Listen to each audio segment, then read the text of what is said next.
I found Ben's place card at 12:17 on Thanksgiving afternoon. My mother had written his name in the careful blue cursive she used for sympathy cards and labels on frozen soup. The card sat beside her best water glass at her right hand in the seat she saved for whoever mattered most that day. My own card was wedged between his chair and the wall. "Why are there 6 places?" I asked. Mom kept smoothing the tablecloth with one hand. Her other arm was still stiff from shoulder surgery, though it had been working fine when she pointed out everything I'd done wrong with the centerpiece. Before she answered, the front door opened. Claire called, "Nobody freak out," which was how my sister announced everything from a spilled drink to a life-changing betrayal. Ben stepped into the dining room behind her carrying 2 bottles of wine. My ex-husband looked at me, then at the apron around my waist, then at the card with his name on it. "Elise," he said. He sounded relieved. That was the moment I understood he thought I had invited him. Claire set down her purse. "This is good. It's healthy. We all need closure." Mom pulled out Ben's chair. "I chose the seats carefully," she said. "Now, can we please act like adults?" 3 weeks earlier, Claire had volunteered to host Thanksgiving. She did it during Sunday dinner, right after Mom praised me for bringing a casserole even though I'd been the one who cooked Sunday dinner for the past 6 Sundays. "I think we need a change," Claire said, lifting her wine glass. "New energy." Dad looked at me over his mashed potatoes. "What?" I asked. "Nothing." "No, that was a look. I was just wondering if new energy comes with gravy." Claire rolled her eyes. "I can make gravy. You put almond milk in it last Christmas," I said. "That was one time. It was vanilla." I grabbed the wrong carton. Mom tapped her fork against her plate. "Elise, don't discourage her." I hadn't discouraged Claire from anything since 1997. I had once helped her train for a half marathon she quit after buying the shoes. I had proofread her resume, painted 2 of her apartments, and driven 4 hours to pick her up when she decided a meditation retreat felt judgmental. Still, every time I remembered something that had actually happened, Mom treated it like an attack. "I think it's wonderful," she said. "Claire wants to do something for the family." Claire smiled at me with all her teeth. "Wonderful," I said. "I'll bring wine." "You could do your stuffing," Mom said. "I thought Claire was cooking." "I am," Claire said, "but people like your stuffing." "And maybe the pies," Mom added. "Your father looks forward to them." Dad had the grace to look guilty. "I can buy a pie," he said. Mom turned to him. "From where?" He stared at his plate as if she'd asked him to name every pie vendor in the state. Claire's idea lasted 8 days. She called me on a Monday night while I was eating cereal over the sink in my apartment. I'd moved there after Ben left, and the kitchen was so narrow I could open either the refrigerator or the dishwasher, but not both. It wasn't much, but everything in it stayed where I put it. That still felt luxurious. "So," Claire said. "Tiny update." I put my spoon down. "Your oven doesn't work." "My oven works." "You forgot to order the turkey." "I ordered the turkey." "You're in jail?" "Why would you go straight to jail?" "Because you called it a tiny update." She sighed. "The kitchen wall is open." I waited. There was a pipe issue. You started the renovation. It had to be done. 3 weeks before Thanksgiving? The contractor had an opening. Apparently, Claire's kitchen had no sink, no counters, and only half a floor. The contractor had promised it would be functional by Thanksgiving. But then he discovered mold behind the cabinets. Claire said mold the way other people said tornado. "Mom's going to have it at her house," she continued, "which is honestly better for everyone. Everyone except Mom, who still can't lift a roasting pan. Well, obviously, we'll help. The word we had a highly specific meaning in my family. It meant me, with other people nearby." "No," I said. Claire went quiet. Not offended quiet. Calculating quiet. "Elise, come on. Mom's already stressed. She was stressed when you volunteered. I didn't put mold in my wall. You did schedule a kitchen renovation. It wasn't supposed to become a whole thing. Nothing Claire did was supposed to become a whole thing. Whole things simply formed around her, like weather systems, and I was expected to arrive with plywood and bottled water. "I'll bring a dish," I said. "I'm not taking over." "Talk to Mom. I'm talking to you. She's the one hosting now, because you can't. I can still help. I just can't cook at my place." There were several seconds of cereal sink silence. Then Claire softened her voice. "It's the first holiday since the divorce," she said. "Don't you want it to feel normal?" I looked at the cardboard box beside my little dining table. It held the last things from the house Ben and I had shared. 2 framed photographs, tax returns, a ceramic bowl his aunt had given us, and the cork from a champagne bottle we'd opened the night our offer on the house was accepted. I had been meaning to sort it for 4 months. "No," I said. "I want it to feel honest." She gave a short laugh. "Okay, whatever that means." Mom called 11 minutes later. By the time she finished, I was making Thanksgiving dinner at her house. She didn't ask directly. She started by telling me her physical therapist was concerned about her range of motion. Then she mentioned that Dad had nearly dropped a Dutch oven while putting it away. Then she said she didn't need a big holiday and would be perfectly happy with sandwiches, though she knew everyone else had expectations. "Who is everyone?" I asked. "You know, the family. The family can eat sandwiches." "Elise, I'm just trying to understand who has expectations." "Your sister feels terrible." "I bet she does." "She was trying to do something nice." "She knocked down her kitchen. You've become very sharp." I leaned against the counter and closed my eyes. Ben used to say Mom could turn a request into a medical emergency without changing her tone. "Fine," I said. "I'll cook at your house. I didn't ask you to do that." "I know. I was only explaining the situation." "I know." She breathed out, the crisis already easing. "We can all pitch in." There it was. We. "But I need one thing," I said. "Of course. Ben is not coming." Mom went silent long enough for me to hear Dad asking her something in the background. "Why would Ben come?" she asked. "Because Claire still talks to him. You still talk to him. Last month you invited him to Dad's birthday dinner and didn't tell me until I saw his car. He had already bought your father a gift." "That is not an answer. He and your father became close. Dad and Ben had watched football together 6 times a year. In Mom's retelling, they had crossed the Atlantic in a lifeboat. "I'm not debating whether you're allowed to like him," I said. "I'm telling you I won't cook Thanksgiving dinner and be surprised by my ex-husband. I would never ambush my own daughter." The sentence came quickly, smoothly. I should have paid attention to how practiced it sounded. "I need you to say he won't be there. Oh, for heaven's sake, Ben won't be there. Thank you. Honestly, Elise, sometimes you act as though we're plotting against you." The following Saturday, Claire met me at the grocery store to split the shopping. She arrived 25 minutes late with an iced coffee and put 3 bunches of decorative eucalyptus in the cart. "You can't eat that," I said. "Not everything has to be edible. At a grocery store, most things should be." She ignored me and began scrolling through her phone. I chose potatoes while she offered opinions about them. I picked up butter while she told me it was expensive.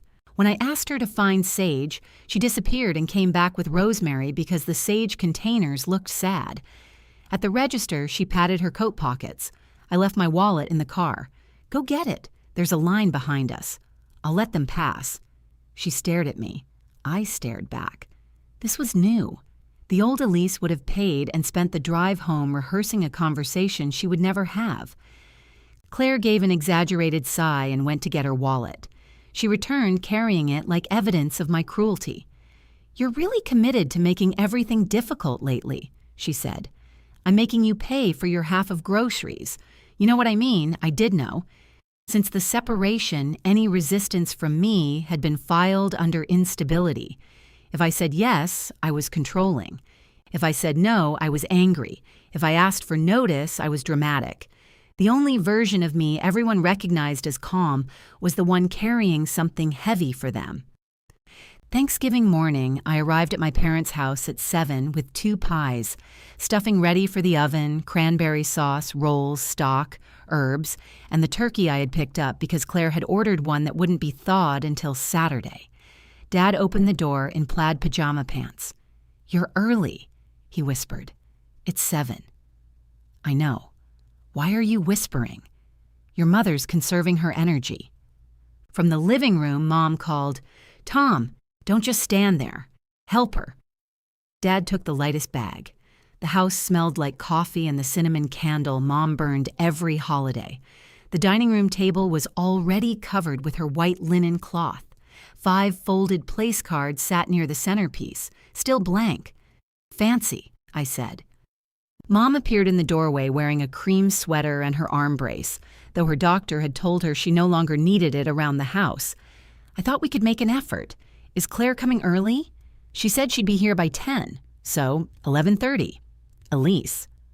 I put the turkey in the sink and started unpacking. Mom followed me from counter to counter, opening containers, making tiny noises. What? I asked when she inspected the stuffing. Nothing. You made a face. I thought you used chestnuts. Ben liked chestnuts. Nobody else did. Her mouth tightened at his name, as if I had been the one to bring him into the kitchen. Dad looked up from peeling potatoes. These are the ones without chestnuts? Yes. Good. Mom told him not to be insensitive.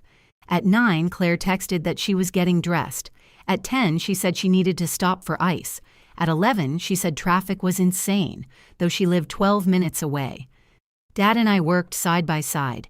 He peeled too much off every potato and pretended not to hear Mom when she told him so. For a while, it was almost pleasant. Then, while I was tying the turkey legs, he said, Your mother wants today to go well. So do I. She's been worried about you. I glanced at him. Why? He concentrated on a potato. You know, first holiday, everything. I'm fine, I know you are. He said it too fast. Dad. What? Is there something I need to know? The peeler stopped. Mom walked in before he answered, carrying the place cards against her sweater. Tom, I need you to bring in the extra dining chair. I looked at the stack in her hand. How many chairs do we need? She didn't look at me. Your aunt may stop by for dessert. Aunt Joanne is in Florida. She might be back. She posted a picture from the beach this morning. Mom began writing names. Dad carried in the chair. At 12:17, I walked into the dining room and found 6 places. Ben's name was at Mom's right hand. Mine was beside his, trapped against the wall. Then the door opened. Claire said, Nobody freak out, and my ex-husband walked into Thanksgiving carrying wine. When Mom told us she had chosen the seats carefully, Ben looked from her to me. You didn't know? He asked. Claire's head snapped toward him. Mom pulled out his chair. There has been enough avoidance. Sit down, both of you. I could hear the oven fan running in the kitchen. The turkey needed 20 more minutes. The stuffing was done. The pies were cooling on the counter beside my car keys. Mom smiled as if the hard part were over. Let's not let the food get cold, she said. I looked at her hand on the chair. It was a ridiculous place for my attention to land.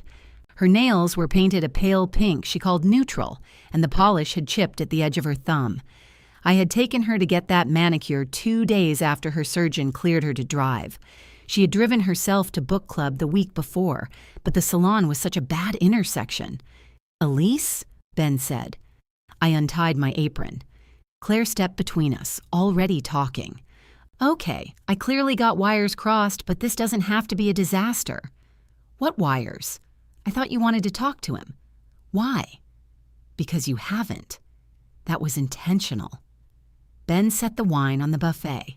One bottle rolled slightly, and he caught it before it hit Mom's ceramic turkey. His reflexes were still good. He had once caught an entire tray of drinks at a wedding and talked about it for 3 years. You told me she asked about me, he said to Claire. I said she talks about you. No, you said she wanted me here. I said she wasn't going to reach out herself. That is not the same thing. I was trying to help. Mom let go of the chair. Can we lower our voices? No one is yelling, I said. You have a tone. I just found my ex-husband at Thanksgiving. You found a person you were married to for 12 years. He didn't break in. Ben's face changed. Only slightly, but I saw it. For 1 second, he looked as if Mom had embarrassed him. That should have satisfied me. It didn't. Did she tell you I invited you? I asked him. He looked at Claire before answering, which was an answer by itself. She said, "You'd agreed," he said. "Agreed to what?" "To talking. With everybody here." I laughed once. It came out dry and ugly. "With everybody here," I repeated. "I thought maybe you felt safer that way." "Safer?" "I didn't mean, was I going to attack you with a gravy boat?" Dad appeared in the doorway carrying a bowl of potatoes. He stopped when he saw Ben, which was almost convincing. "Hi, Ben," he said. "Hi, Tom." "You knew," I said. Dad adjusted his grip on the bowl. "Your mother mentioned it this morning. What time?" He looked at Mom. "Tom," she warned. "What time?" "Before you got here." I turned toward the kitchen. The clock above the stove said 12:20. I had been in that house for more than 5 hours. Dad had peeled potatoes beside me, made coffee, asked whether I wanted Christmas music, and listened while I told him the aunt in Florida was not a surprise guest. "You asked me if there was something I needed to know," he said quietly, "and you said nothing." "I was going to." "When?" "I don't know." "After I sat down?" Mom pressed her lips together. "Your father did not create this situation. No, he just carried in the extra chair." Claire groaned. "Can we stop treating this like a military operation?" "I invited him to dinner." "That's it. You lied to him. I interpreted. You invented." "I know you, Elise." "You would never admit you wanted to see him. Maybe because I don't." Ben flinched. I wished he hadn't. Anger was easier when it landed cleanly. He looked older than he had the last time I saw him, though that had only been 4 months earlier when we met at a bank to remove my name from a joint account. He wore the navy sweater I had bought him 2 Christmases ago. The sleeves were pushed halfway up his forearms, the way they always were when he got nervous or started washing dishes. His wedding ring was gone, but there was still a slight indentation where it had been. "I can leave," he said. Mom turned on him. "You just got here." Claire said, "Nobody needs to leave." "I do," I said. Mom stared at me. "Don't be childish." The word hit with the precision of something she had been saving. I walked into the kitchen. Behind me, Claire said my name with a warning in it, as if I were about to embarrass her. I opened the oven and checked the turkey. The skin was brown and glossy. Clear juice ran from the thigh when I tilted it with a fork. Perfect. I turned off the oven. Mom followed me. "What are you doing?" "Saving the turkey from drying out." "Oh." She sounded relieved. She thought I had come in to complete the meal. She thought my anger had been absorbed by the nearest task. I pulled the roasting pan onto the stove and covered it loosely with foil. "Let it rest 30 minutes before Dad carves it," I said. "Fine. The thermometer is in the drawer if you don't trust me." "I trust you." That nearly made me laugh again. I took the stuffing from the warming drawer and set it on a trivet. Then I opened the cabinet where Mom kept plastic wrap. "See," she said, "we can get through one meal." I covered the stuffing. Claire came into the kitchen, rubbing her palms together. "Great. Are we eating?" "No." I opened the lower cupboard and pulled out the insulated carriers I had folded and stored there that morning. I slid the covered stuffing into one. The sweet potatoes went into another. Mom watched me for several seconds before the movement made sense to her. "Elise." I picked up the green beans. "What are you doing with those?" "Taking them. You can't take Thanksgiving dinner. I made Thanksgiving dinner. At my house. With my groceries." Claire leaned against the island. I paid for half. "You paid for half the groceries we bought together. I'll send your money back. That is insane. I agree. This is the most expensive way anyone has ever avoided making stuffing." Mom moved in front of the pies. "Those are for your father." Dad had followed us into the kitchen. He still held the bowl of potatoes. "I'm right here," he said. Mom didn't move. I looked at him. "Do you want me to leave the pies?" His eyes went to Mom, then to me. It shouldn't have been a difficult question. That was the terrible thing about Dad. He could take a simple question and stand beside it until it became too heavy to lift. "I want everybody to stay," he said. "That wasn't what I asked." "I know." I picked up both pies. Mom planted her good hand on the counter. "You are not walking out with our entire meal because your sister invited someone you used to love." "Someone I used to love? What would you like me to call him?" "My ex-husband. The person I specifically asked you not to invite." "I did not invite him. You chose his seat." Her face tightened. That was the part she hadn't expected me to understand. Claire bringing Ben through the door could be blamed on Claire's impulsiveness, but Mom had written his name. Mom had placed him beside her. Mom had put me against the wall. "I was trying to avoid a scene," she said. "You arranged the chairs so I couldn't get out." "Oh, please.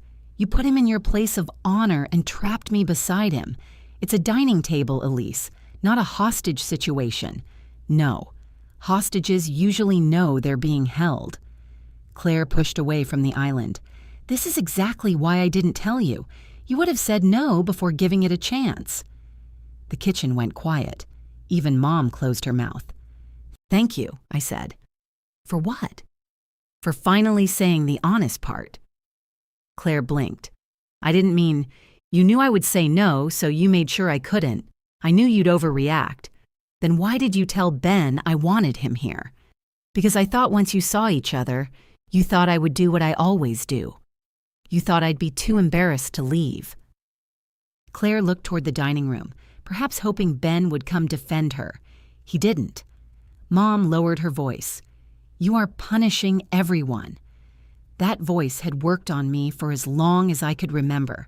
It was never loud. It never needed to be. It said that the room had been peaceful until I brought my feelings into it. I zipped the carriers closed. "No," I said. "I'm refusing to reward you by taking food out of your father's mouth." Dad lifted the bowl. "I have potatoes." Under any other circumstances, I might have laughed. Dad almost smiled, then saw Mom's face and stopped. I gathered the carriers, stacking the lightest one on top. "Elise," Ben said behind me. I turned. He stood at the kitchen entrance, empty-handed now. He had taken off his coat. It hung over the back of his assigned chair. "I really didn't know," he said. "You knew I hadn't invited you myself. I thought that was because you were afraid to." "Of what?" He swallowed. "Of what it meant." Claire nodded as if he had finally read from the correct script. "Exactly." I looked at her. "Stop helping. I'm not the enemy. You're not the victim either." Ben stepped into the kitchen. "Can we talk outside?" "No, just for 5 minutes." "No. Elise, I came because I thought, I know what you thought. Claire told you I was too proud to say what I wanted, and you believed her because that version of me served you." His mouth opened, then closed. Mom folded her arms. That was cruel. Cruel would have been telling him I wanted a divorce and was too afraid to file. Ben's expression hardened. "I filed because you wouldn't make a decision about anything." There he was. Not the uncomfortable man at the door, not the embarrassed guest. My husband standing in our old kitchen, turning my family into evidence. "And you came because you wanted to discuss that over turkey?" I asked. "I came because I thought you asked me to. You keep saying that." I didn't. Dad set down the potatoes. "Maybe everybody needs a minute," he said. "I needed a warning." I picked up my car keys from beside the pies. Mom followed me to the back door. "If you leave now, you cannot blame me for how people remember this." I stopped with my hand on the knob. "What does that mean?" "It means your aunt will ask. Your cousins will ask. People will hear that you walked out of Thanksgiving with the food. Will they hear why? They'll hear that Claire tried to make peace." Claire gave a weak little shrug, as if she hadn't written Mom's lines but approved of them. I looked at Dad. He rubbed his thumb over the rim of the potato bowl. That was all. I opened the door. The first trip to my car was awkward because the carriers were hot and one of the zippers kept catching my sleeve. Nobody helped me. That was almost funny. After 38 years of being told families carried burdens together, I finally found one thing they were willing to let me carry alone. I went back for the pies. Ben was putting on his coat. "I'm leaving too," he said. "That's your decision. Can you wait?" "No." I want to explain. You should start with Claire. You two seem to have a communication problem. He winced, but I was past protecting him from accurate sentences. Mom stood beside the untouched turkey. You have made your point. No, I said. I've made dinner. I lifted the pies. Now I'm taking it somewhere I was actually invited. I had no idea where that was until I sat in my car with the engine running and saw Ruth Mercer's name in my recent messages. 2 days earlier, she had joked that her Thanksgiving plans involved canned soup and arguing with a television game show. Her husband had died the previous spring. I had offered the automatic phrase, "You should come with us sometime," without considering what it would mean. I called her. "Elise?" she answered. "Everything okay? Do you still have canned soup?" 3 flavors. I have stuffing, sweet potatoes, green beans, cranberry sauce, 2 pies, and a fairly upsetting story. There was a pause. How upsetting. My sister invited Ben to Thanksgiving. Bring both pies. 20 minutes later, Ruth opened her apartment door wearing red socks, black leggings, and an apron that said, "Kiss the cook or don't. I'm busy." She looked at the carriers in my hands. "Where's the turkey?" "With my mother." "Good," she said, taking a pie. "Every war needs survivors." Ruth's apartment smelled like lemon cleaner and burnt coffee.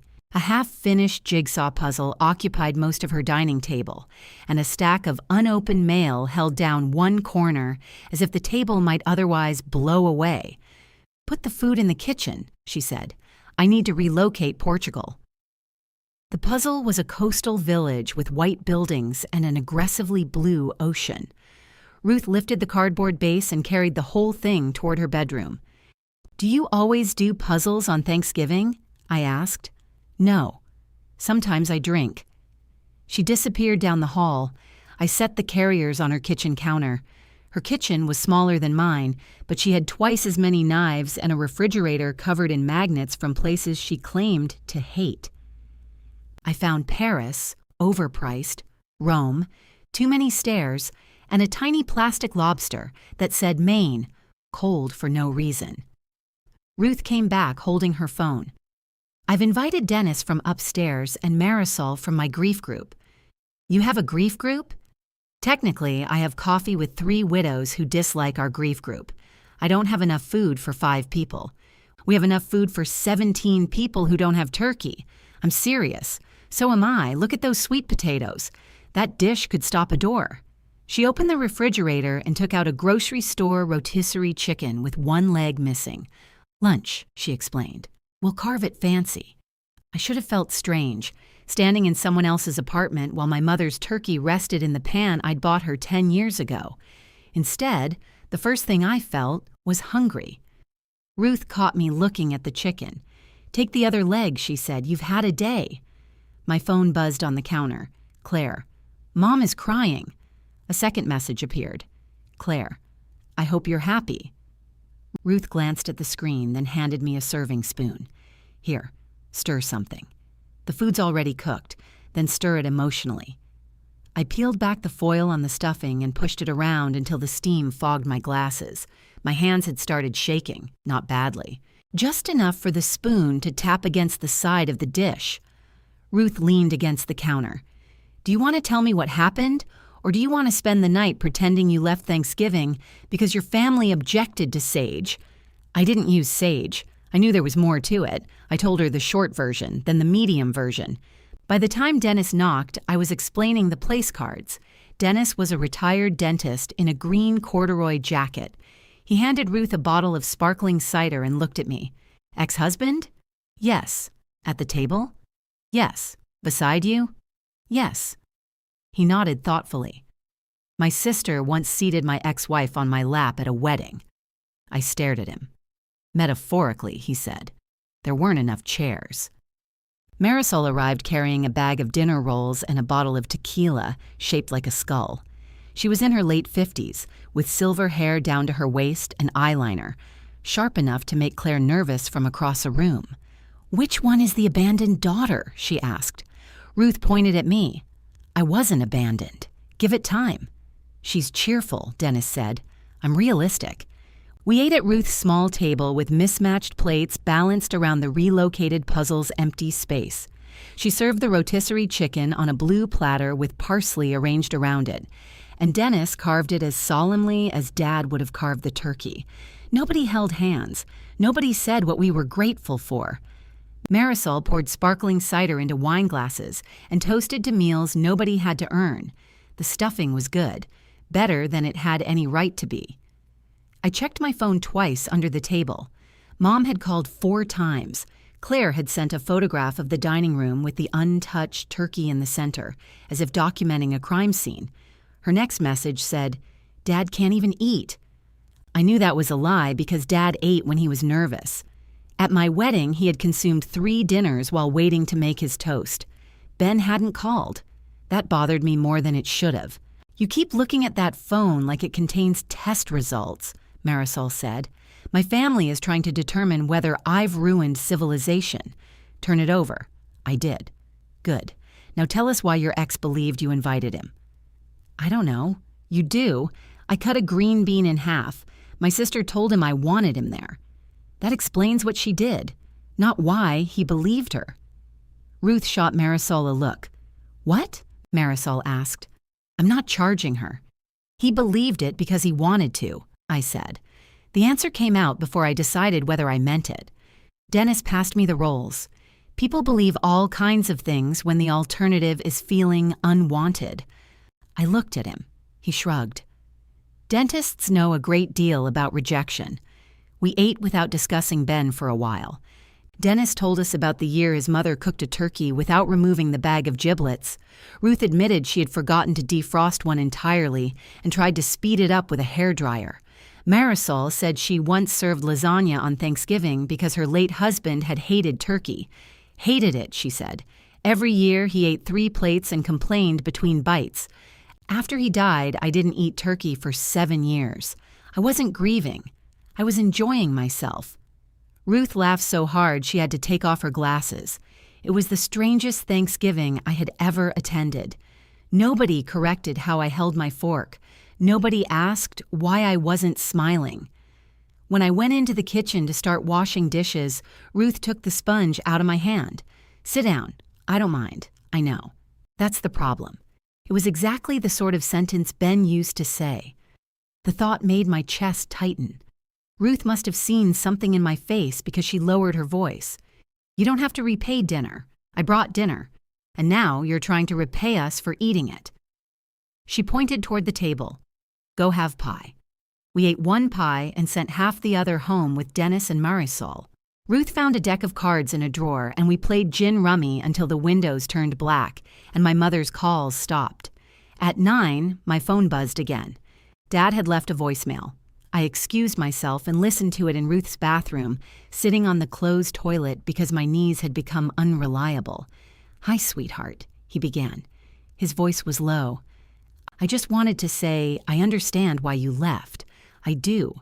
Your mother is very upset, so maybe don't call tonight. Claire's upset, too. Ben left right after you did.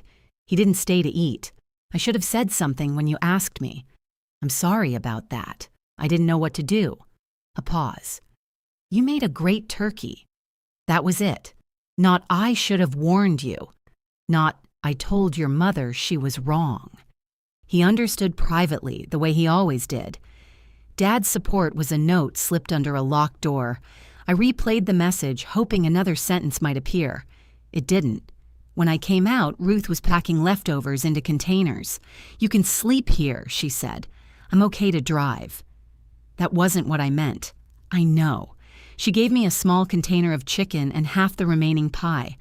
I tried to refuse the pie. She shoved it into my hands. "This is how normal people behave with food," she said. "We send it with you because we like you, not because we expect you to manage our physical therapy." I laughed. And then, without warning, I cried. It wasn't graceful.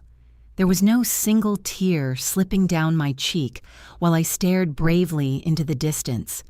My nose ran. I put the pie on the counter before I dropped it. Ruth handed me a dish towel because she couldn't find tissues. She didn't hug me until I leaned toward her. "You can stay mad tomorrow." she said into my hair. People always act like anger expires at midnight. When I got home, Ben was sitting on the front steps of my building. He stood as I pulled into my space. I stayed in the car with the doors locked. He approached slowly, stopping several feet from my window. His hands were in his coat pockets. He looked cold. I lowered the window 2 inches. "What are you doing here? I wanted to make sure you got home. How did you know where I was?" "I didn't. I've been here since 7. It was almost 10. "That's not romantic, Ben. I know. It's alarming.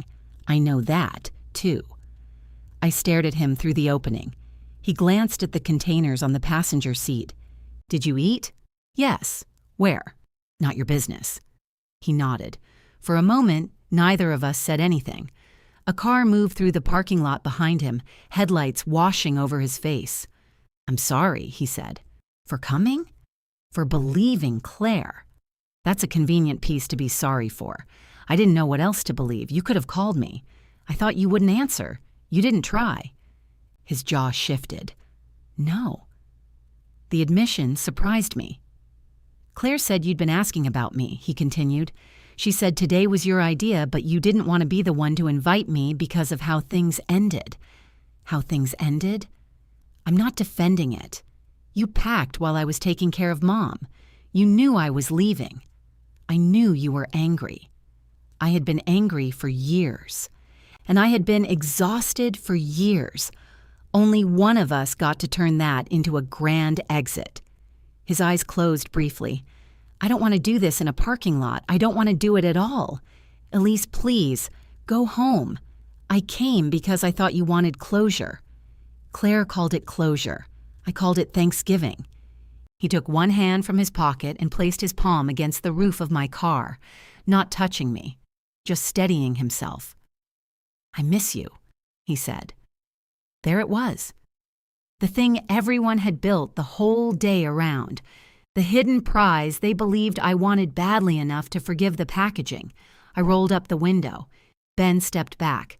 I carried the leftovers into my building without looking behind me. When I reached my apartment, my phone showed a new message from him. "I'm sorry. I'll wait until you're ready." I didn't answer. I did send Claire $412. Her reply arrived immediately. "What is this? Your half of Thanksgiving. You can't buy your way out of what you did." I set the phone face down and went to bed. At 8 the next morning, Claire called. I let it ring once, twice, 3 times before answering. "You need to come over," she said. "No. Mom can barely move her arm. She could barely move it yesterday. She overdid it cleaning up. Dad can help. Dad doesn't know where anything goes." "Then this will be educational. This isn't funny, Elise. I'm not joking." Claire's breathing sharpened. "So you're really going to punish Mom by refusing to help her?" I looked through my bedroom doorway at the boxes I still hadn't unpacked, the quiet kitchen beyond them, and the dish towel Ruth had accidentally sent home in my hand. "No," I said. "I'm going to let the people who stayed for Thanksgiving clean up Thanksgiving." Then I ended the call before she could tell me who that made me. The silence after I hung up felt much worse than Claire's voice. I stood in my bedroom holding the phone, waiting for it to ring again. When it didn't, I imagined Mom trying to lift the roasting pan with one hand. I imagined Dad putting the good china in the dishwasher. I imagined Claire opening the cabinet beneath the sink and somehow failing to identify the trash bags. Guilt arrived dressed as practicality. I could go over for 20 minutes. I could put away the platters, wipe the counters, check Mom's shoulder, and leave before anyone started a conversation. Refusing to rescue them yesterday had been a statement. Going today would be simple kindness. That was how it always began, not with surrender, with 20 reasonable minutes. I put my phone on the dresser and opened one of the boxes from the old house. The ceramic bowl from Ben's aunt was wrapped in a dish towel. It was wide and pale yellow with a blue line around the rim. Ben hated that bowl. He said it was too big for cereal and too shallow for salad, a piece of pottery designed to create storage problems. I carried it into the kitchen and filled it with the loose batteries, takeout menus, rubber bands, and unopened mail that had accumulated on my counter. There, I told the bowl. You have a purpose. At 11, Dad called. Your mother's fine, he said immediately. Good. Her shoulders sore. Did she take anything? Tylenol. Did she use the ice pack? I don't know. Ask her. There was a pause. You could ask her. I'm talking to you. I'm not good at this medical stuff. It's an ice pack, Dad. Blue side goes on, Mom. He laughed, though he was trying not to. You sound better, he said. I was never sick. You know what I mean. I sat at my little dining table. The cardboard box took up the other chair. Did you tell Mom you thought she was wrong? Another pause. Longer this time. She knows I wasn't happy. How? I was quiet. Dad, you're always quiet. Not like that. I rubbed my forehead. He lowered his voice. You know how she gets when she feels criticized. How does she get? You know. I want to hear you say it. Elise. That one word carried a request not to make him choose. He had been making that request my entire life, and I had mistaken it for neutrality. Did Mom know Claire told Ben I invited him? I don't know. Did she ask? I don't know that either. You were in the room. A lot was happening. I looked out the window at a woman scraping frost from her windshield with a plastic spatula. Ben left right after me? Pretty much. Your mother told him to stay. He said it didn't feel right. The fact that Ben had recognized that, before Dad did, landed somewhere tender. What did Claire say? She said this wasn't how she pictured it.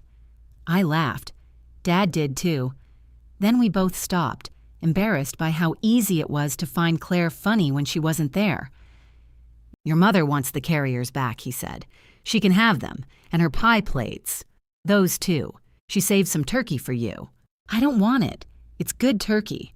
I know. I made it. I could bring it by. Dad. All right. He sighed. I'm sorry, sweetheart. For what part? I said I was sorry. I heard you. I'm asking what you're sorry for.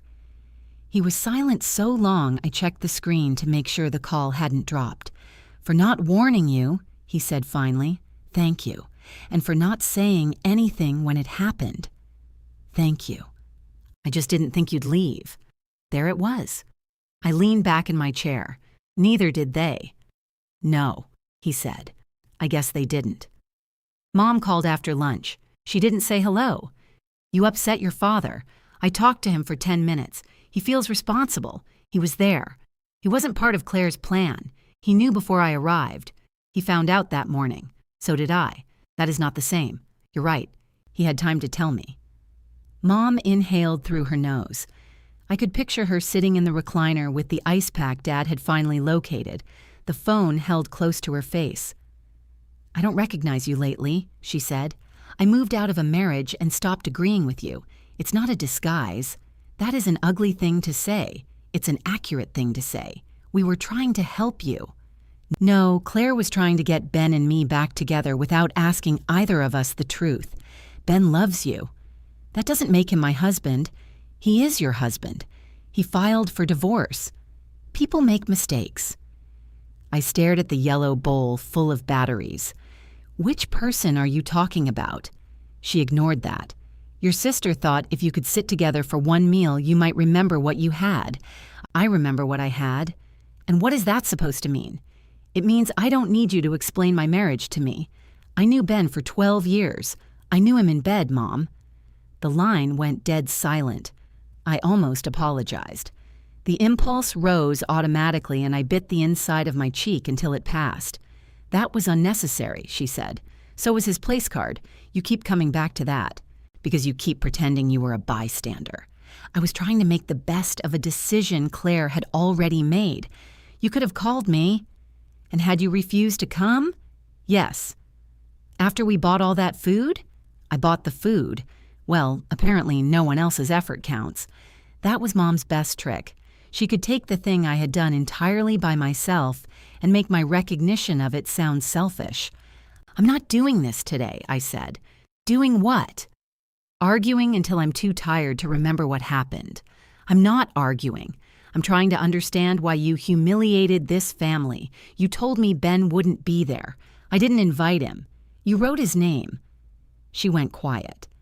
"Why did you choose that seat?" I asked. "I already told you." "No, you said you were avoiding a scene. Why put him beside you? He's been part of this family for years. So have I. You had a seat against the wall. Oh, honestly, why was his comfort more important than mine? Because he was a guest." The answer came so quickly that neither of us could pretend she hadn't meant it. I waited. Mom cleared her throat. "You know what I mean." "I do.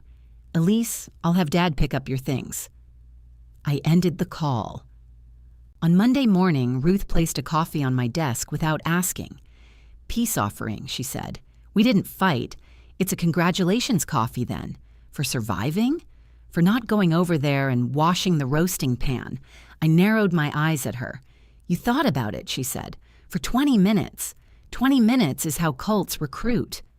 Ruth worked in payroll, 2 rows of cubicles away from me. I handled vendor accounts, which meant our jobs intersected whenever someone entered a number incorrectly and hoped one of us would turn it into a different number through warmth and encouragement. She perched on the edge of my desk. "How many calls? Mom, Dad, Claire, Ben. All 4 horsemen." Dad apologized. "Properly?" "Eventually." "Ben?" "Waited outside my building for 3 hours. Ruth's eyebrows rose. "That sounds romantic until you remember locks exist for a reason. He left when I told him to." "Good. He said he missed me." Ruth stopped joking. "What did you say?" I rolled up the window. She nodded slowly. "Also good. It didn't feel good. Most useful things don't." My work phone rang and she slid off my desk. "Lunch," she said. "You're not eating cereal over a sink. How do you know I do that? You have the posture." At noon, I found a voicemail from Aunt Joanne. She was still in Florida. Ocean wind roared behind her voice. "Your mother says you're not speaking to anyone, so naturally I'm calling to hear what actually happened." I called her back from the parking lot. She listened without interrupting until I reached the part about taking the pies. "Both?" she asked. "Yes." "Your father must have been devastated. He survived. He usually does." I leaned against my car. "Mom told you I'm not speaking to anyone. She also said you've been acting irrationally since Ben left." "Of course she did. Diane prefers a medical explanation when people stop cooperating." I smiled despite myself. "Are you saying this isn't new? I'm saying your mother once told me I was unstable because I wouldn't wear lavender at her wedding. That sounds like Mom. You wore lavender, by the way.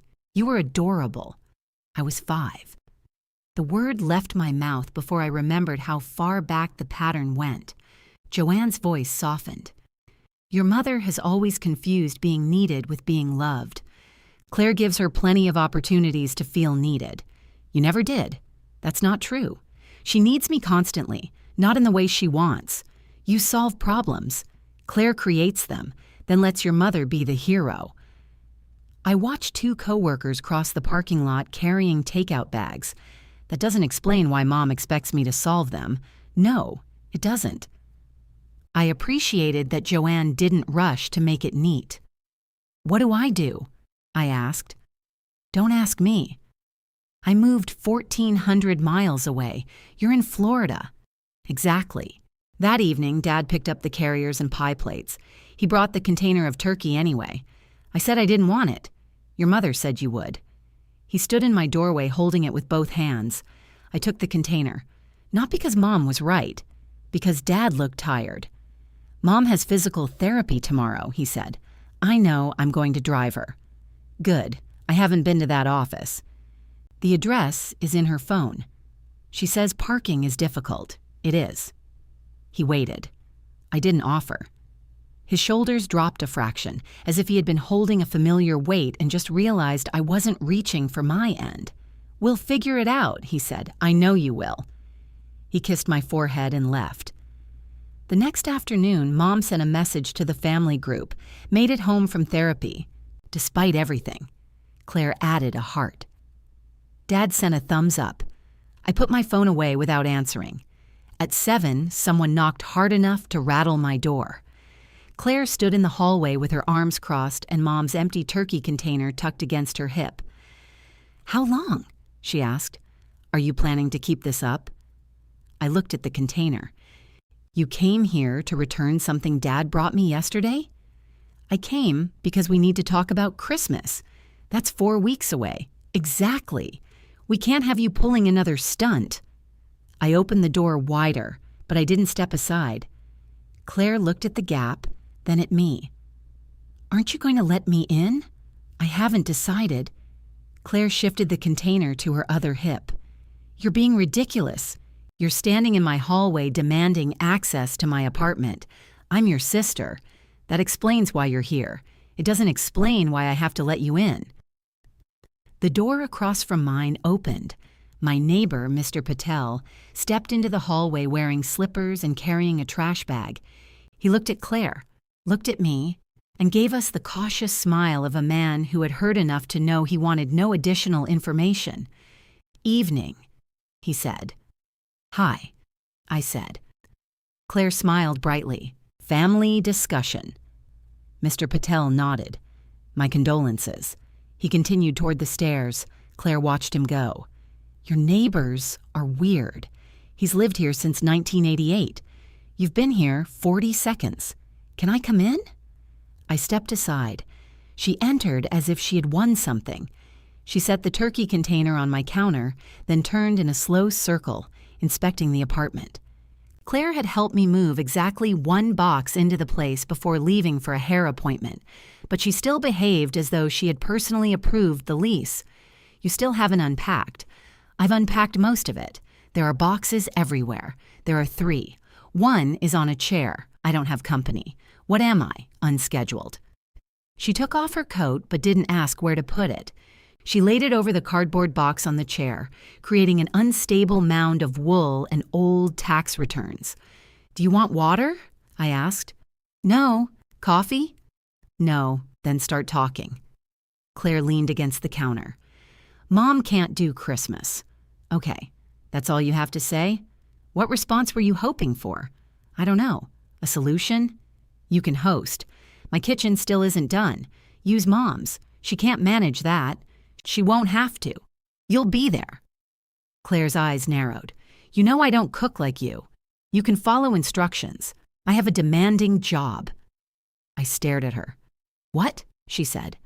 "I also have a job." "I didn't say you didn't. You said yours as if it were a rare condition. You have more flexibility. I have 2 weeks of vacation left because I used the rest after Mom's surgery. That was your choice." The sentence hung between us. Claire's face changed first. Not regret exactly. More like recognition that she had walked into a room without checking the floor. "You offered," she said. "I offered after you canceled." "I didn't cancel. I had a work conference. You had known about the conference for 3 months. I thought her surgery was going to be later. You were on the email with the date. Why are we talking about this?" "Because you came here asking me to fix Christmas. I came here asking you to participate in this family. Participate or manage. Same difference with you." I folded my arms. She pushed away from the counter and began walking around the small living room. It gave her nowhere impressive to go. 3 steps took her to the window. 3 brought her back to the couch. "Mom wants Christmas to feel normal," she said. "She wanted Thanksgiving to feel normal too, and you made sure it didn't." "No, you did. I invited 1 person. You lied to that person and to me. I was trying to get you 2 in the same room. We were in the same room at the bank. You know what I mean. I really don't." Claire stopped beside the yellow bowl. She picked up a battery, turned it over, then dropped it back in. "Ben misses you," she said. "Then he should have stayed married to me. That's not fair. Why are you defending him?" "I'm not. You've been defending him since before he left." She looked toward the window. The room became very quiet. I had never said that aloud. I had thought it while watching her laugh at something he said across Mom's table. I had thought it when Ben used phrases that sounded like Claire, controlling, martyr, impossible to please. I had thought it the afternoon I learned he had told her he was leaving before he packed the first box. You made him feel like he was losing his mind, Claire said. The words came softly, almost reluctantly. I gripped the back of the dining chair. That's what he told you? He needed someone to talk to. He had friends. He thought they would take his side. You took his side. I listened. You're my sister. He was my brother-in-law for 12 years. Was? She looked at me. You said was, I continued. So you understand he isn't anymore. That doesn't mean I stopped caring about him. No. Apparently, my divorce didn't change your relationship with him at all. It did change. How? I had to hear about both of you from both sides. I laughed in disbelief. That must have been very hard for you. There, that. You make everything I say sound stupid. I don't have to. God, you're mean lately. Maybe you've never had to hear me without me fixing something for you at the same time. She flinched. For a second, I saw my sister instead of my opponent. Claire could be careless and selfish, but she wasn't stupid. She knew when a sentence was true. She simply had more practice escaping the truth than sitting with it. She sat on the arm of the couch. I spent all day Sunday at Mom and Dad's, she said. That was 2 days ago. I know what day it was. What were you doing? Laundry, groceries, changing her sheets. She wanted the refrigerator cleaned. Her shoulder doesn't affect her refrigerator. She said something had spilled. I almost smiled. What? Nothing. You think this is funny? A little. I was there 6 hours. I was there 2 weeks. This is what I mean. Everything becomes a competition. I'm not competing. You're describing one afternoon as if you served overseas. Claire stood again. I knew you would enjoy this. Enjoy what? Watching me struggle. I don't enjoy it. You sent Mom the number for a home care service. She needed help. She needed you. No, she needed someone. You all decided that meant me. Claire paced to the window again. The service is expensive, so is taking unpaid leave. You're salaried. That doesn't make my time free. She's our mother. Yes. Then why are you acting like she's some random obligation? Because every time you say she's our mother, you mean she's my assignment. Claire looked away. Outside, someone started a car. Headlights moved across the ceiling and disappeared. She said, We'll order Christmas dinner. Great, you'll split it with me. If I attend, I'll pay for my portion. Your portion? Yes. Are you going to request separate checks at the family table? If necessary. She rubbed both hands over her face.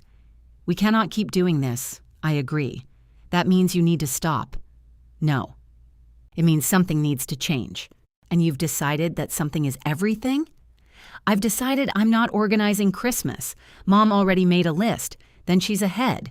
She put you down for the ham, potatoes, green beans, rolls, dessert, gifts for Aunt Joanne and Dad, and reservations for the Christmas Eve service. I blinked. What are you doing? Salad. I stared at her until she had the decency to look embarrassed.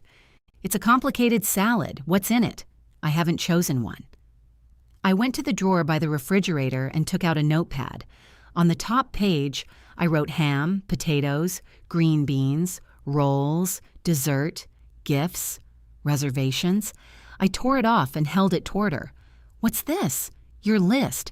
I just said I can't cook. You can order food. Dad can buy gifts. Mom can call the church.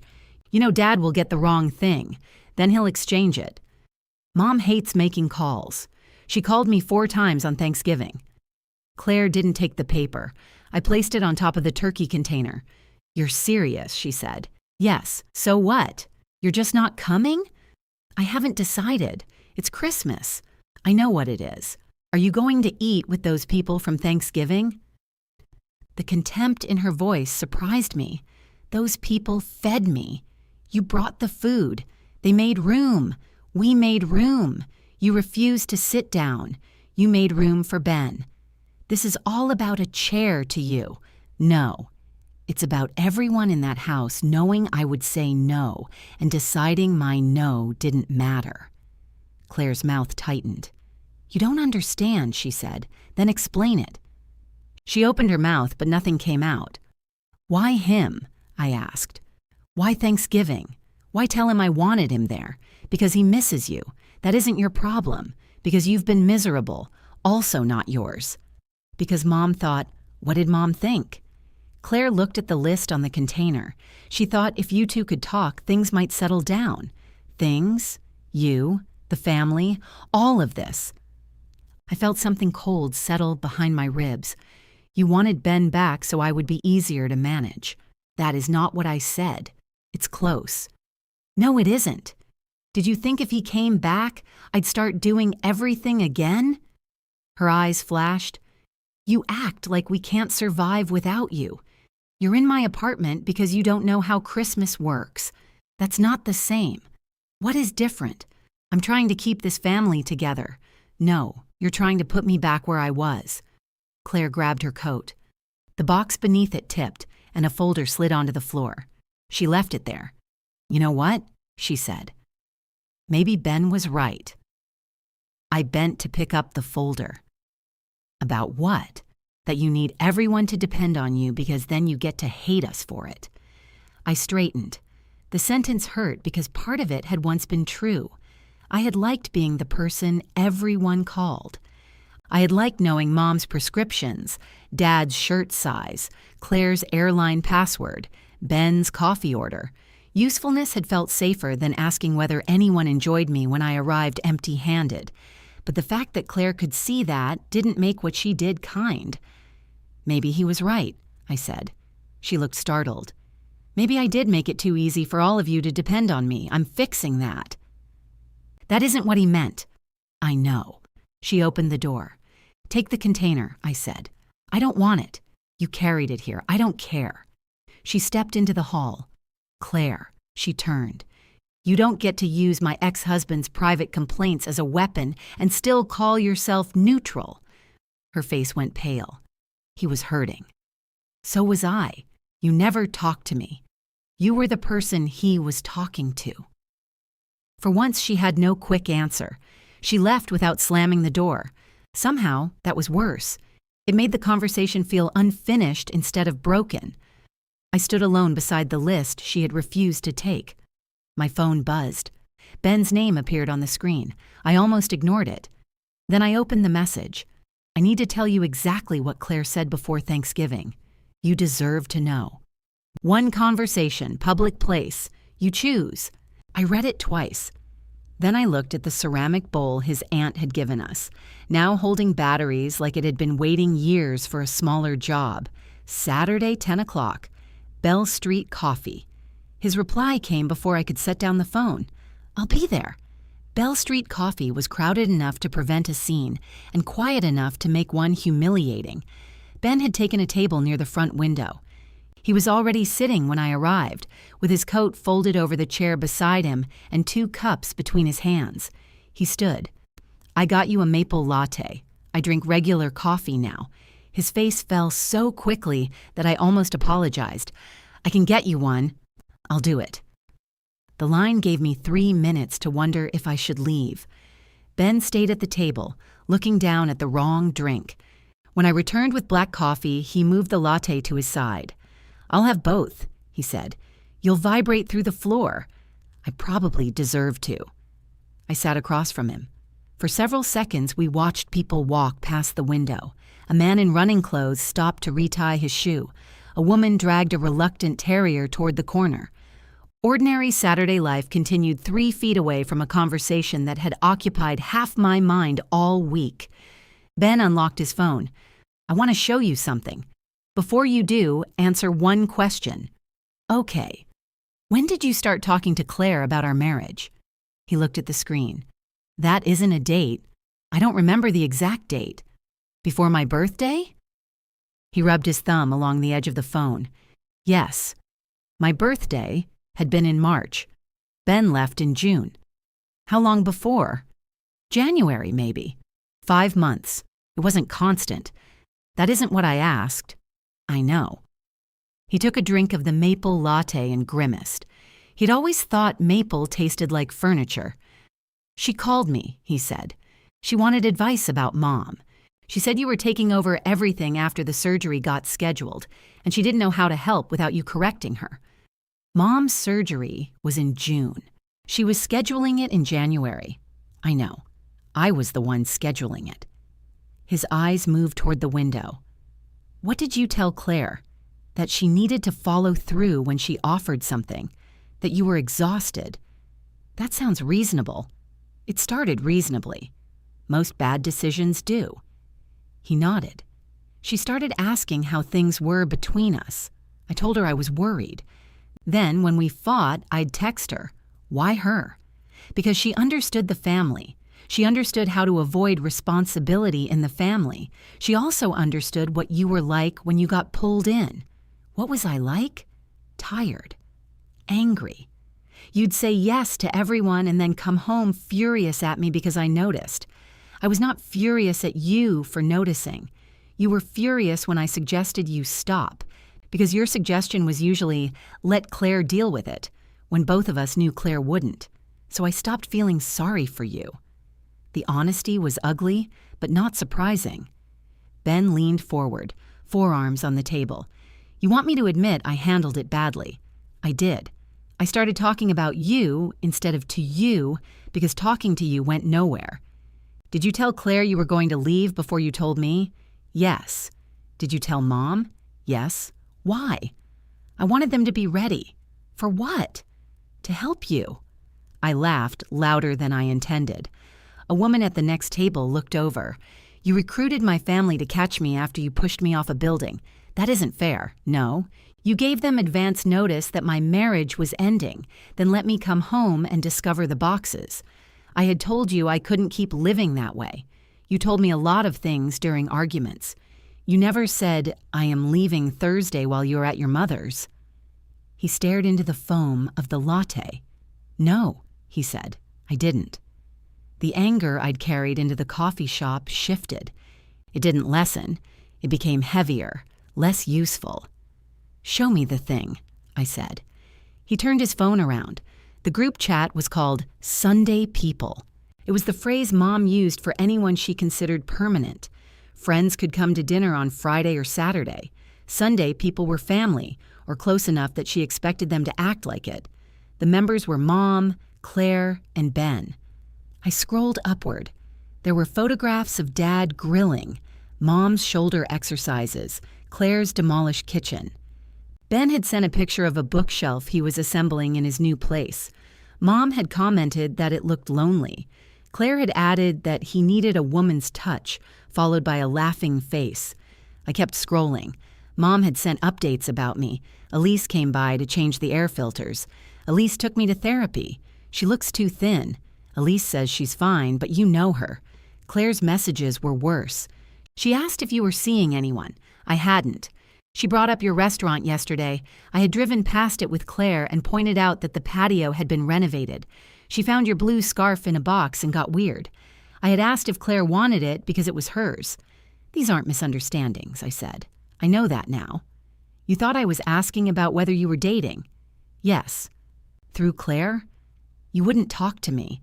I signed every form you sent. I don't mean paperwork. You filed for divorce, Ben. What kind of conversation did you expect?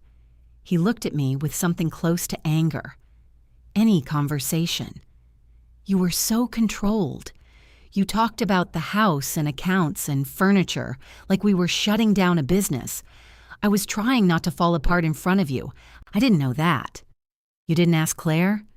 His face went still. I pushed the phone toward him. Go to Thanksgiving. He found the messages and returned the phone. The discussion had started the Monday Claire called me about her kitchen. Claire. Change of venue. Mom's house. Mom. Elise is cooking here. Ben. Good. Tell her I said I hope it goes well. Claire. You could tell her yourself. Ben. She doesn't want to hear from me. Claire. Not true. Mom. She is stubborn when she's hurt. My hand tightened around the phone. 2 days later, Claire had written, she wants to talk but won't be the one to ask. Ben's reply came 6 minutes later. Did she say that? Claire? Not in those words. I know my sister.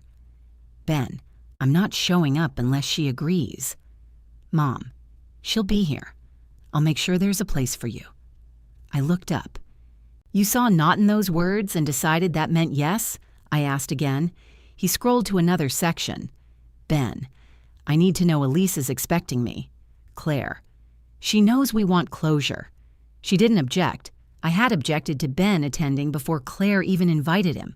Mom had replied with a heart. Then, the night before Thanksgiving. Mom. I put you on my right and Elise next to you. Once she sits down, everyone can relax. Claire. Don't call her. She'll talk herself out of it. Ben. This feels like an ambush. Mom. Don't be dramatic.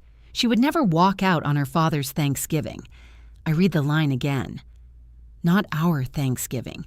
Her father's. Mom had counted on the fact that hurting Dad would hurt me more than they could. Ben took the phone from my hand gently. I should have called you. Yes. I wanted it to be true. Yes. I miss you. That doesn't make what they said true. I know. Do you? He leaned back. The sunlight through the window made every tired line around his eyes visible.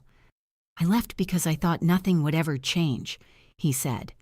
Then Claire kept telling me you were changing, that you were angry at them, that you talked about me. I thought maybe losing us had finally made you see it. See what? That you kept choosing them. I wrapped both hands around my coffee. You're right, I said. He looked startled. I did choose them too often. I broke plans. I made promises to you and canceled them when Mom called. I expected you to understand forever. Elise? No, you wanted me to say that for years. I'm saying it. His eyes filled before he looked away. I continued before I lost my nerve. But you didn't leave because I chose them once too often. You left the way you did because you wanted me to feel the choice. You packed while I was helping Mom. You made sure my absence was the reason I came home to an empty closet. He shook his head. I wasn't trying to punish you. Then why tell Claire and Mom first? I told you. I wanted them ready. You wanted witnesses who agreed you were right. He opened his mouth. Nothing came out. You were right that I needed boundaries, I said. You were wrong to join the people who punished me for trying to have them. I didn't know they were lying. You knew they ignored what I wanted when it inconvenienced them. You complained about it for 12 years. Then they did it for you, and suddenly you didn't recognize it.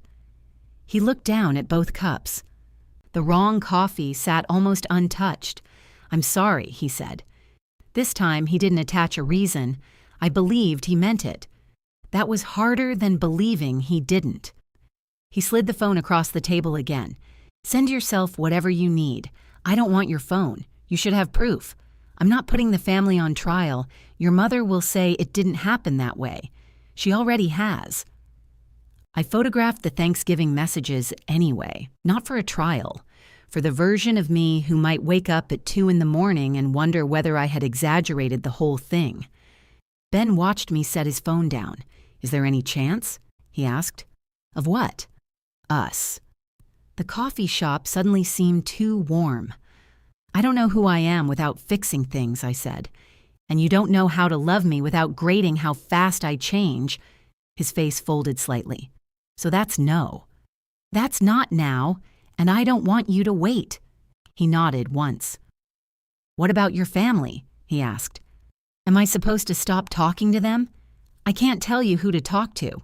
Would it hurt you if I kept going to their house? Yes. The answer surprised both of us. He picked up his phone and left the group chat while I watched. That doesn't fix anything, he said. No, but I should have done it months ago. Yes. He stood and reached for his coat. I expected him to ask for a hug. He didn't. At the door, he turned back. For what it's worth, I didn't think you'd leave Thanksgiving either. I looked at the wrong coffee, the empty chair across from me, and the photographs of those messages on my phone. Neither did I said. I stayed at the table after Ben left, waiting for my coffee to become drinkable. It never did. The place had filled with people in winter coats, shaking rain from umbrellas and complaining cheerfully about parking. Someone took the chair Ben had used before it had fully cooled. A college-aged barista carried away the maple latte and asked if I was done with it. I think so, I said. My phone rang as I stepped onto the sidewalk. Mom! I considered letting it go to voicemail, but I knew why she was calling. Ben had left Sunday People 30 seconds after our conversation. Mom probably felt the door slam from across town. What did you say to him? She asked. Good morning to you too. Ben just sent a very strange message. What did it say? That there was a misunderstanding about Thanksgiving, and he won't be attending any more family events. That sounds clear.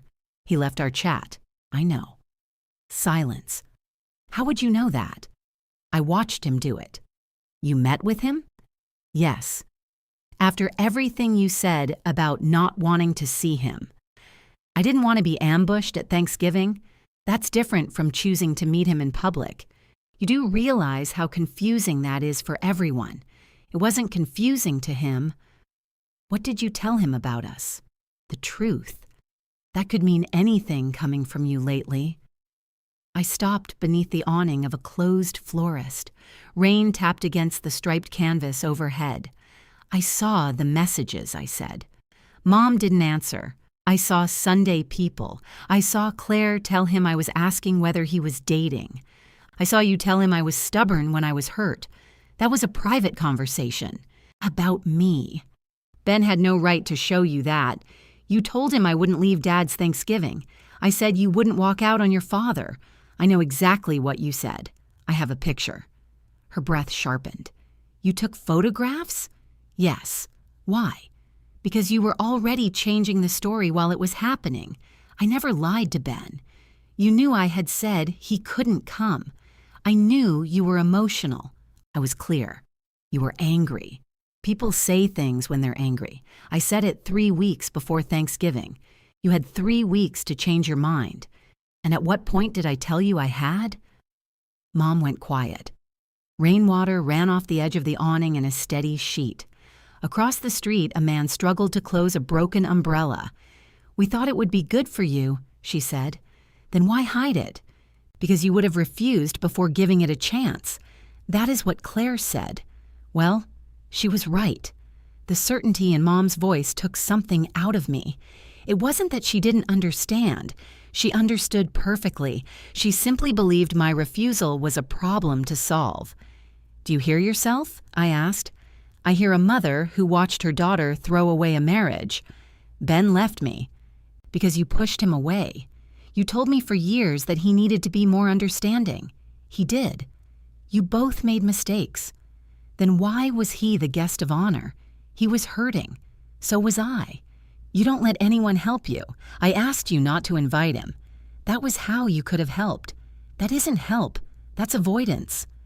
I stepped out from beneath the awning and walked toward my car. The rain was cold against my face. You don't get to decide what I consent to because you dislike my answer.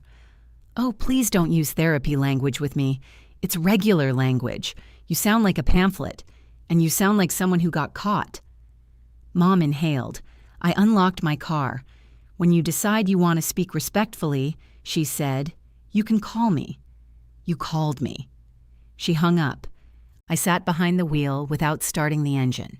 My hands were steady, but the rest of me felt hollow. A text arrived from Claire. Congratulations, you got what you wanted. Ben cut all of us off. I typed 3 different replies and deleted them. Finally, I wrote, he learned the truth. The typing bubbles appeared. So now I'm a liar? I didn't answer. She sent another message. You could have spoken to me first. I laughed alone in the car. On Monday, Mom missed physical therapy. I learned about it when Claire called at 2:15, 7 minutes after the appointment was supposed to begin. Where is Mom? She asked. I don't know. You didn't remind her. She knows when her appointments are. You always text her in the morning. I stopped. When? After Thanksgiving. You didn't tell anyone. I told you I wasn't managing her recovery. That isn't the same as saying you were going to let her miss appointments. I didn't let her do anything. Claire lowered her voice. I heard office sounds behind her. A printer, a door closing, someone laughing too loudly down a hall. She thought Dad knew. Did she tell Dad? Apparently not. Then she can reschedule. There's a cancellation fee. then she'll pay it. This is what I mean. You're enjoying this. I'm at work, Claire. So am I. Then why are we discussing Mom's calendar? Because someone has to. No, Mom is 68 years old. Her shoulder was operated on, not her memory. That is such a cold thing to say. What would be warm? Leaving work to drive her to an appointment she forgot. You have more vacation time than I do. I have more because I don't take a long weekend every month. I travel for my mental health, and I'm working for mine. She made a sound between a gasp and a laugh. You've become impossible. I have to go. You always say that when I ended the call because I did, in fact, have to go. That evening, I opened the shared family calendar on my phone. I had created it 6 years earlier after Dad missed a dental cleaning, and Mom spent an hour explaining that no one had reminded her to remind him. It contained birthdays, doctor visits, dinner reservations, prescription refill dates, Claire's travel schedule, and a recurring note to order Mom's preferred cake 10 days before her birthday. I added one final entry for the following evening: family calendar handoff. In the description, I wrote, "Please confirm your own appointments and reminders. I will not be maintaining this calendar after today." Dad called within 9 minutes. What does handoff mean? It means I'm handing it off. To who? Whoever wants it. I don't know how to add things. You added the football schedule. That was different. How? It asked me. I smiled despite myself. "I'll show you how to add an appointment," I said. "Once, your mother says this is unnecessary. Then she doesn't have to use it. She wants you to delete the handoff entry because it feels hostile. It's a calendar notice. You put a period at the end. I use punctuation. She says periods are aggressive in messages. Dad. All right, I know." The next evening, he came to my apartment with a notebook. Dad had spent 40 years selling commercial flooring. He could calculate square footage from a badly drawn sketch and remember the price of carpet installed in a hotel lobby in 1993. Still, he approached the calendar app like I was teaching him to land a plane. "Hit the plus sign," I said. "This one? There's only one." "There are 3 things that look like plus signs." I pointed. He added Mom's rescheduled therapy appointment and set 2 alerts. Now what? Save. Where? Top right. That doesn't say save. It says add. That seems like it should add another appointment. It adds this appointment. Terrible design. Maybe. He tapped it. The appointment appeared. Dad looked genuinely pleased. "I did that." "You did." He added Mom's next 2 appointments without help. Then he entered the day the pharmacy automatically refilled her prescription, though I hadn't asked him to. "You knew that date?" "It's on the bottle." I looked at him. "What?" he asked. "Nothing. You thought I didn't pay attention. I thought you preferred when I did." He closed the notebook. That can be true, too. It was the closest Dad had come to admitting how convenient my competence had been. Before he left, he paused beside the door. "What do you think your mother would like for Christmas? I'm not choosing her gift. I'm not asking you to choose. I'm asking for an opinion. What are your options? A heated blanket or one of those digital picture frames? She hates technology. Heated blanket. That's my opinion. Good." He wrote it down. "Your sister wants to order Italian food for Christmas," he said. "Mom will hate that." "I know. You should let her." He smiled slightly. "That's what Joanne said." "You called Aunt Joanne?" "She called me. Apparently, I've been too quiet." That sounded like her. Dad put on his coat. "Are you coming to Christmas?" he asked. "I don't know. Your mother won't invite Ben. Did she say that?" "No." "I did." "And she said she had no intention of it. That isn't a promise." Dad looked embarrassed. "I'll talk to her. I don't want you to negotiate my attendance. I want you there." The difference mattered. "Ask me again closer to Christmas," I said. He nodded. The next 2 weeks were quiet in a way that felt unnatural. Claire managed the calendar. She added appointments in all capital letters and scheduled Mom's physical therapy for midnight twice. But no one died. Dad drove Mom and learned where to park. He bought the heated blanket without asking me which color. Mom didn't call, neither did Ben. I had dinner with Ruth twice. Marisol joined us once and brought enchiladas that made Dennis sweat through his collar. I unpacked the remaining boxes, including the one from the old house. I kept the yellow bowl. I put the champagne cork in a drawer instead of throwing it away. 4 days before Christmas, Dad called from a grocery store. "I've been assigned rolls," he said. "Congratulations. There are too many kinds." "Buy the kind you like." "That's what I told Claire, and?" "She said Mom likes the soft ones." "Do you like the soft ones?" "No. They stick to the roof of your mouth." "Then this is your moment." He laughed. When we hung up, a message from Mom appeared. "Your father says you might come for Christmas. There will be no surprises. I hope that is enough." I read it several times. Not an apology, not even an admission. But it was the first time she had acknowledged that a surprise could be a violation instead of a gift. I wrote back, "I'll come for lunch. I'm not cooking, shopping, organizing, or cleaning up." 3 dots appeared, vanished, then appeared again. "We understand." A second message followed. "Please bring the pie plates." I looked at the 2 clean plates stacked beside my sink. For once, the request made me laugh instead of surrender. I carried the pie plates into my parents' house at 12:03. Mom noticed the time before she noticed me. "We said noon. You said lunch. Lunch is at noon. Then I'm 3 minutes late." She took the plates with her good arm. Her brace was gone, and she could raise her hand almost to shoulder level. For several seconds, we stood in the entryway like 2 women completing a transaction at a service counter. "Merry Christmas," I said. Her expression softened. "Merry Christmas." She leaned forward and kissed my cheek. I let her.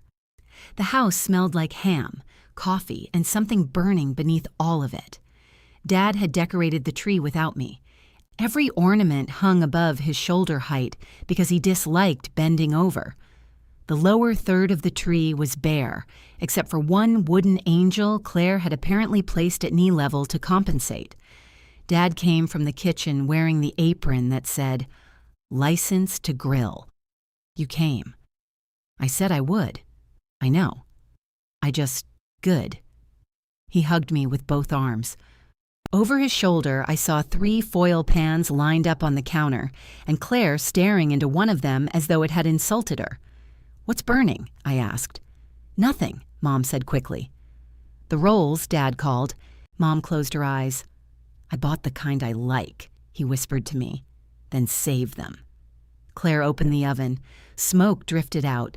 "They're not burned," she said. "They're browned." "They're black," Dad said. "That's a color of brown." I put my coat on the hall rack. I had brought 3 wrapped gifts, one for each of them. Nothing from Mom's assignment list. I had bought Dad a book about historic baseball parks, Claire a set of good kitchen towels, and Mom a bottle of the perfume she wore whenever she wanted someone to ask what it was. Mom looked behind me. "Is that all you brought?" "Yes." "No dessert?" "No." "I thought you might pick something up. You didn't ask. I didn't think I had to." I met her eyes. She glanced away first. "We have cookies," she said. "Great." Claire carried the black rolls to the sink and began scraping them with a butter knife. "What are you doing?" Dad asked, removing the burned part. "That's the whole outside. Then we'll eat the inside." I walked into the kitchen far enough to see what they had done without me. The ham was sliced and covered with foil. The Italian restaurant Claire had chosen had supplied baked ziti, green beans, salad, and a tray of roasted potatoes that looked pale but edible. A bowl of canned pineapple rings sat on the counter because Mom believed ham required fruit. Everything was there. Nothing matched. The kitchen looked crowded and badly coordinated. It also looked like lunch. Claire caught me examining the foil pans. "Say it," she said. "Say what?" "That you would have done it better." "I would have." She rolled her eyes. "But this is fine." Her hand stopped over the rolls. "Fine?" "Yes." "You don't have to sound surprised." "I'm not surprised." "You're a little surprised." I smiled. "A little." For half a second, she smiled back. Then Mom came in carrying the good silverware. Elise, since you're standing there, could you set these out? The silverware was in a wooden case. She held it toward me with both hands, her recovering arm supporting the bottom. I could have done it in 2 minutes. The refusal felt petty before I even made it. I'm not setting the table, I said. Mom's face hardened. You're standing 6 feet from it, I know. What possible principle does this serve? The one we agreed on. We agreed you wouldn't organize. I'm asking you to put forks on a table. Claire looked at me over the roll she was scraping. Dad stepped forward and took the box. I'll do it. Mom didn't let go immediately. Tom, you're carving the ham. I can do 2 things, not at the same time. I wasn't planning to carve with the forks. Claire laughed before she could stop herself. Mom released the box. I went into the living room and sat down. My body felt wrong in the chair. I could hear cabinets opening and closing, foil tearing, Dad asking which side of the plate the fork went on. Every sound pulled at me. I knew where the serving bowls were. I knew Mom wanted the silver candlesticks, not the brass ones Dad had placed on the table. I knew the green beans would become watery if Claire kept them covered. I stayed seated. Dad set the table. The forks were on the right. Mom moved them without comment. At 12:30, she announced that the food was ready, though no one had checked the ziti. Claire pulled back the foil and discovered the center was cold. You didn't heat this? Mom asked. I thought Dad did. I did the ham, Dad said. You said you put everything in. I said I put the ham in. There were 3 pans. One was salad, Claire said. You didn't put the salad in the oven, did you? Mom asked. No. Then what was the 3rd pan? Green beans. Dad opened the oven. Those are still in here. Mom looked at me. I remained in my chair. 10 more minutes, Claire said. We can eat the ham first. That's not a meal. It's ham. We'll wait, Dad said. Mom sat across from me. This has been a very difficult Christmas. It's 12:30. You know what I mean. I do. We're trying. So am I. She gave me a skeptical look. By sitting? Yes. Claire dropped onto the couch beside me. I have been to 4 grocery stores in 2 days, she said. Why? Mom wanted fresh chestnuts. I looked at Mom. Nobody likes chestnuts. Ben did, Dad said from the kitchen. Silence moved through the room. Dad appeared holding the serving fork. Sorry, it's fine, I said. Mom adjusted the hem of her sweater. I wasn't asking for him. I was trying to preserve a tradition. A tradition only Ben wanted, Claire said. Mom looked surprised by the lack of support. Claire leaned her head back against the couch. There were faint shadows under her eyes. I still have to go to Mom's pharmacy after this, she said. The pharmacy is closed, I said. Her head came up. What? It's Christmas. Why didn't anyone tell me? Because most people know. Dad laughed from the kitchen. Claire threw a couch pillow at him. It fell several feet short. We can get it tomorrow, Mom said. You told me it had to be today. I thought they had holiday hours. You said you checked. I said I would check. Claire turned to me. Do you see what I'm dealing with? Mom's face flushed. I'm sitting right here. I know, Mom.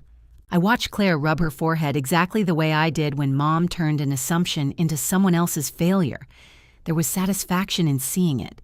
There was also pity. I didn't like either feeling.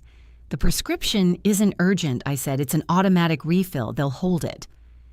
Claire looked at me. Thank you. Mom said, I knew that. Neither of us answered. We ate at 1.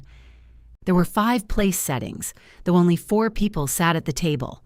Mom said the extra was for Aunt Joanne in spirit. Dad whispered that he had simply forgotten to remove it.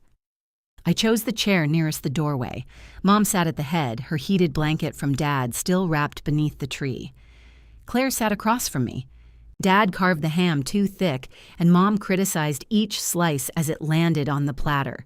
The ziti was hot at the edges and cool in the middle. The green beans were soft. The rolls were charcoal shells with warm centers. Nobody died. Dad raised his glass. To family, he said. Claire lifted hers. Mom looked at me. I raised mine, too. For several minutes, the conversation stayed safe. Dad talked about a documentary he had watched. Claire described the latest delay in her renovation. Mom told us about a woman at physical therapy who complained more than she did. Then Mom set down her fork. I hope we can consider this a fresh start. Claire stopped chewing. Dad looked at his plate. What would make it fresh? I asked. Mom's smile tightened. We're all here. We were all here before. Not like this. Because Ben isn't sitting beside me? Elise, you brought up the fresh start. I'm trying to move forward. Moving forward usually involves acknowledging what happened. I have acknowledged it repeatedly. You've acknowledged that I was upset. You were upset. You lied to me. Mom looked toward Dad as if requesting intervention. He cut another piece of ham. She turned back to me. I told you I didn't invite him. You helped arrange it. I made a place for a guest Claire had already invited. You promised he wouldn't be there. I believed that when I said it. When did you change your mind? She picked up her water glass. Why does the exact moment matter? Because you had time to warn me. I was afraid you wouldn't come. That was my decision. It was Thanksgiving. That doesn't make it yours. Claire stared down at her food. Mom's voice sharpened. You took private messages from Ben and used them to accuse me of manipulating you. I didn't need the messages to know that. You turned him against this family. I told him what you told me. What did I tell you? That he wouldn't be there. Mom opened her mouth. Dad put down his knife. Diane, stop. The room became so quiet I could hear the refrigerator running in the kitchen. Mom blinked at him. Excuse me? She asked if Ben would be there. You said no. You weren't part of that conversation. She told me afterward. Then you knew how she felt, I said. Dad looked at me. Yes. Mom's chair creaked as she shifted. Tom, this is not helpful. No, he said. It isn't. He wiped his mouth with his napkin, folded it, and placed it beside his plate. You told me Thanksgiving morning that Ben was coming, he continued. I knew before Elise arrived. I told her that. You told her I wasn't involved. You weren't. I was there. You had nothing to do with Claire inviting him. I could have warned Elise. Mom's face changed. Dad looked at me instead of her. When you asked me in the kitchen if there was something you needed to know, I lied by saying nothing. You apologized for that, I said, privately. He looked down at his hands. I always apologize to you privately, he said. Then I let your mother tell the public version. Mom pushed back from the table. What public version? We are 4 people eating lunch. The family version, he said. The one where Claire tried to make peace and Elise lost control. Claire's fork landed against her plate. I never said she lost control. You told Joanne she had a breakdown, Dad said to Mom. Mom's face went pale, then red. I was upset. So was she. I am your wife, and she is our daughter. The words were ordinary. They should not have sounded revolutionary. Mom stared at him. Dad rubbed his thumb along the edge of his plate. I stayed quiet because arguing with you felt harder than disappointing Elise, he said. I knew she'd handle it. She always does. He finally looked at me. That was wrong. Nobody moved. The food cooled between us. My first instinct was to reassure him. Tell him I understood. Tell Mom he hadn't meant to criticize her. Say something funny so Claire would breathe again. I picked up my water and drank instead. Mom's voice was low when she spoke. So this is what Christmas is now. Everyone takes turns blaming me. Dad looked frightened, but he didn't take it back. No, he said. This is what happens when Elise stops taking the blame for us. Mom looked at him as if he had spoken in a language she didn't know he understood. I have never blamed Elise for this family's problems. Dad leaned back. You told Joanne she had a breakdown. I was explaining why Thanksgiving ended the way it did. It ended that way because we lied to her. We did not lie. You told her Ben wasn't coming. I didn't know Claire had already asked him. Claire's head lifted. You wrote his place card. I found out after he had accepted. You found out the Sunday before. Mom turned toward her. Why are you getting involved? I was already involved, remember? This was supposedly all my idea. I didn't say all. You just said you didn't know. I said I didn't know when Elise and I first discussed Thanksgiving. That's not what it sounded like. Mom put both hands on the table, including the arm she still claimed hurt too badly to carry a laundry basket. I am not going to sit here while my own family twists every word I say.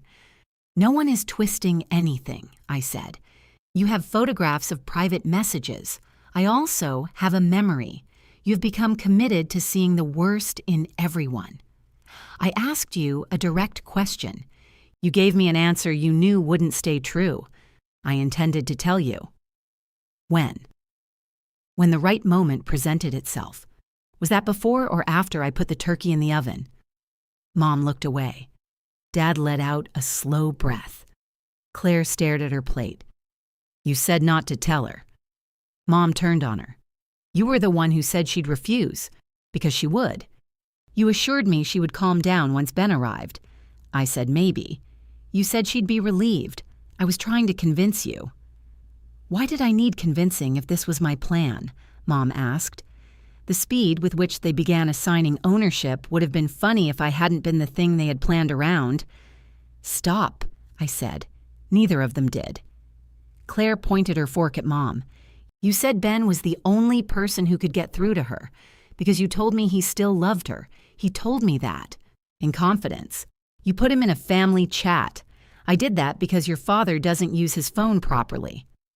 Dad looked offended. I use my phone. You send thumbs-up signs to everything. They're supportive. Mom turned back to me. The point is, no one intended to hurt you. The plan required hurting me. The plan was for you to have a conversation with your husband. Ex-husband, Claire said. Mom's eyes flashed. Thank you, Claire. You keep calling him her husband like the divorce is a clerical error. It was not final when he left. It's final now, I said. That quieted the table. Mom looked at me. I know. You say it like it happened to you. It affected all of us. There, I said. That's the problem. What is?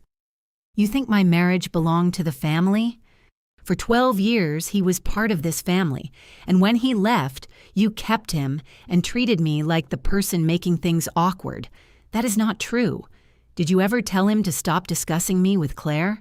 I didn't know the details of their conversations. Did you ever ask Claire to stop? She was supporting a friend. She was my sister. Claire's face tightened. I was both, she said. No, you weren't. Not in those conversations. She pushed her plate away. I suppose I should apologize for listening when someone was desperate. You can listen without telling him I wanted him at Thanksgiving. I have already admitted I shouldn't have said that. You admitted you interpreted. Fine. I lied. Dad closed his eyes. Claire looked directly at me. I lied to Ben. I told him you wanted to see him because I thought once he was there, you would. Mom said, Claire, that's enough. No, apparently we're doing honesty now. We are not attacking each other on Christmas. You attacked me the second Dad stopped taking your side. I have done nothing but defend you. From what? From Elise's criticism? From your father's disappointment? From consequences every time you make one of your impulsive decisions? Claire stared at her. The room changed. Mom seemed to realize it too. That isn't an insult, she said. You know you need support. Claire laughed once, but there was no humor in it. Right. Don't start. Start what? This performance where you suddenly agree with your sister because you're angry with me. I don't agree with her. Good. I think she likes being right. Claire, Dad said. No, she does. Claire looked at me. She likes walking into a mess and knowing exactly what everyone did wrong. She likes being the one with the calendar and the good pie crust and the answer to every question. I let the words land. Some of them belong to Ben. Some belong to Claire. Some belong to me. You're right, I said. Claire blinked. Mom made an impatient sound. Elise, don't encourage this. I did take over, I continued. Sometimes before anyone asked. Sometimes because it was easier to do something myself than watch you do it differently. Badly, Claire said. Differently. You corrected the way I folded Mom's towels. You folded them into triangles. They fit better. They didn't stack. See? Despite everything, Dad smiled into his napkin. I did too. Then Claire's face crumpled in a way that made the smile disappear. You always made me feel like a disaster, she said. Her voice was small, not childish, tired. I could have defended myself. There were lists, dates, receipts. There were evenings I had waited beside highways, mornings I had covered her shifts with Mom, hundreds of small rescues she remembered only as evidence that I thought she needed rescuing. I'm sorry for that, I said. Mom sat back, satisfied too soon. There. Now we're getting somewhere. I looked at Claire. But you also let me. Claire's mouth tightened. You let me make the calls, fix the reservations, bring the extra food, remember the dates. Then you complained that I acted superior while you handed me the next thing. I didn't hand you Mom's surgery. You canceled. I had work. So did I. I said I was sorry. No, you said I offered. Claire looked down. I could hear the faint hum of the tree lights. One of the bulbs blinked irregularly near the bottom. Why did you invite Ben? I asked. She rubbed both palms against her jeans. I told you, no. You told me why you thought it might work. Why did you need it to work? Mom stood. That is enough. Sit down, Diane, Dad said. She looked at him. He looked frightened again. He also looked determined. Mom sat. Claire's eyes filled. She wiped beneath one before anything could fall. Because things were easier when you were married, she said. For who? For everyone. Not for Ben. I know that now. You knew he was unhappy. I didn't think he'd actually leave. Neither did I. Claire looked at the extra place setting. When he left, you changed, she said. You stopped answering every call. You stopped coming over just because Mom said she needed something. You acted like all of us were part of what he did. You were, I know. Mom inhaled sharply. Claire didn't look at her. I thought if you and Ben got back together, things would go back, she continued. Not exactly back. Better back. What does that mean? You'd be happy. And? She picked at the edge of her napkin. And he'd help. With what? With you. With Mom and Dad. With everything. The words were almost a whisper. I leaned back. You invited my ex-husband because you needed backup. No, you needed someone to keep me useful. That's not what I meant. It is. I thought he could make you stop hating us. I don't hate you. You act like it. I stopped doing your work. Exactly. Claire's face changed the instant the word left her mouth. Dad looked down. Mom said, She didn't mean that. Claire covered her eyes. I knew this would happen, she said. I knew if you really left, it would all fall on me. There it was. Not romance, not closure, not concern for my healing. Fear. Claire had spent her entire life being protected from the weight I carried. She'd mistaken the absence of weight for freedom until someone set down my end and hers lifted off the ground. You could have asked me to help you make a plan, I said. You would have made a spreadsheet. Probably. You would have assigned things. Yes. You would have made me feel like an employee. You made me one without paying me. She gave a wet, unwilling laugh. Mom didn't. I will not be spoken about like a burden, she said. No one called you a burden, Dad replied. You're discussing who has to take care of me as though I'm helpless. Claire looked at her in disbelief. You called me at work because the batteries in your remote died. I didn't know which kind it took. They were in the remote. I can't read that tiny print. You could bring the remote to the store. I wasn't dressed. Dad rubbed his forehead. Mom pushed her chair back again. I'm done. She left the table and walked down the hallway. A door closed, not slammed. Mom never slammed doors. She shut them with controlled force. For a while, none of us spoke. Then Dad looked at the cold food. Does anyone want more ham? Claire laughed and cried at the same time. I stayed until 3, exactly as I had planned. I did not wash dishes. Dad packed leftovers into containers.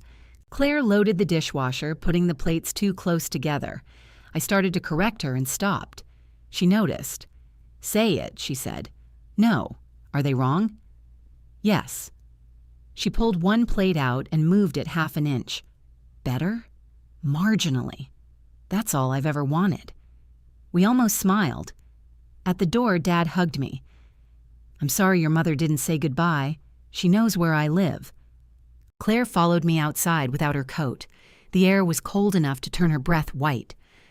"I'm not asking you to forgive me," she said. "Good.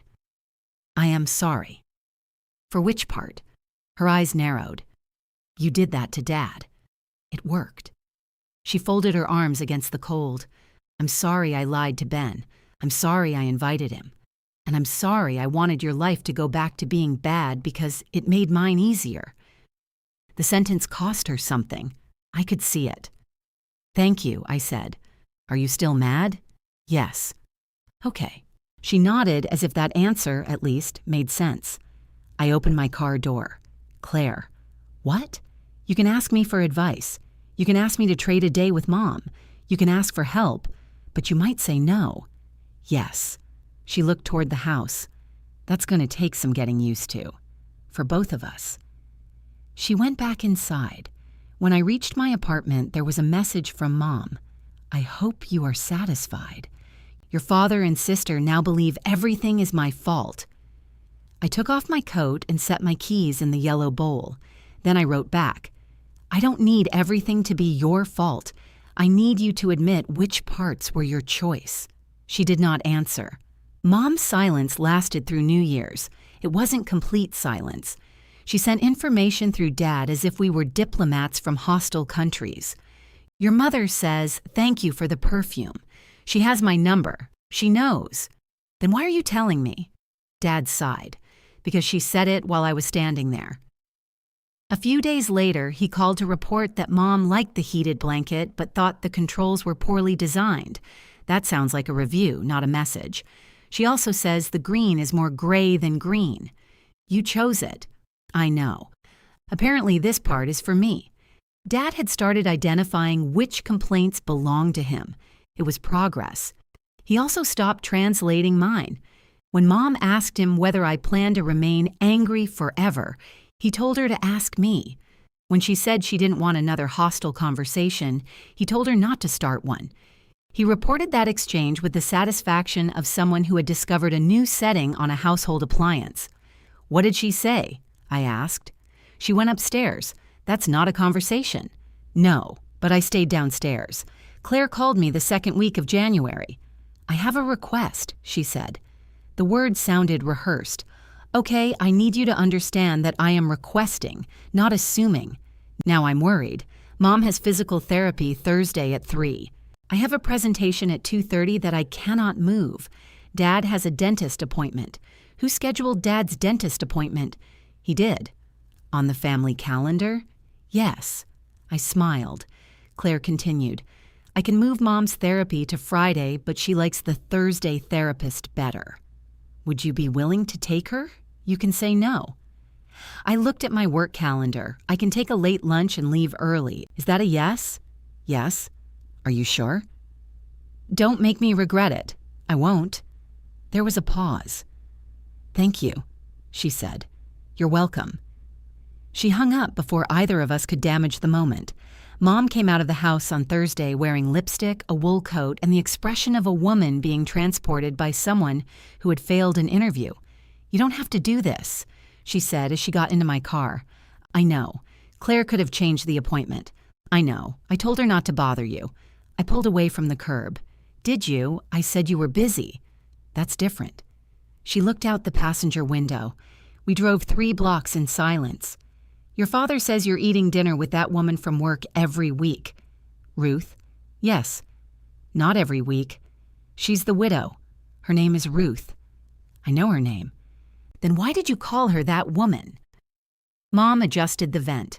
"It's good you have company. I enjoy being with her." "I didn't say you didn't." The physical therapy office had exactly 7 parking spaces, all full. I drove around the building twice while Mom gave increasingly specific instructions from the passenger seat. There's one. That's reserved. It's empty. It's reserved for physicians. How do you know? There's a sign.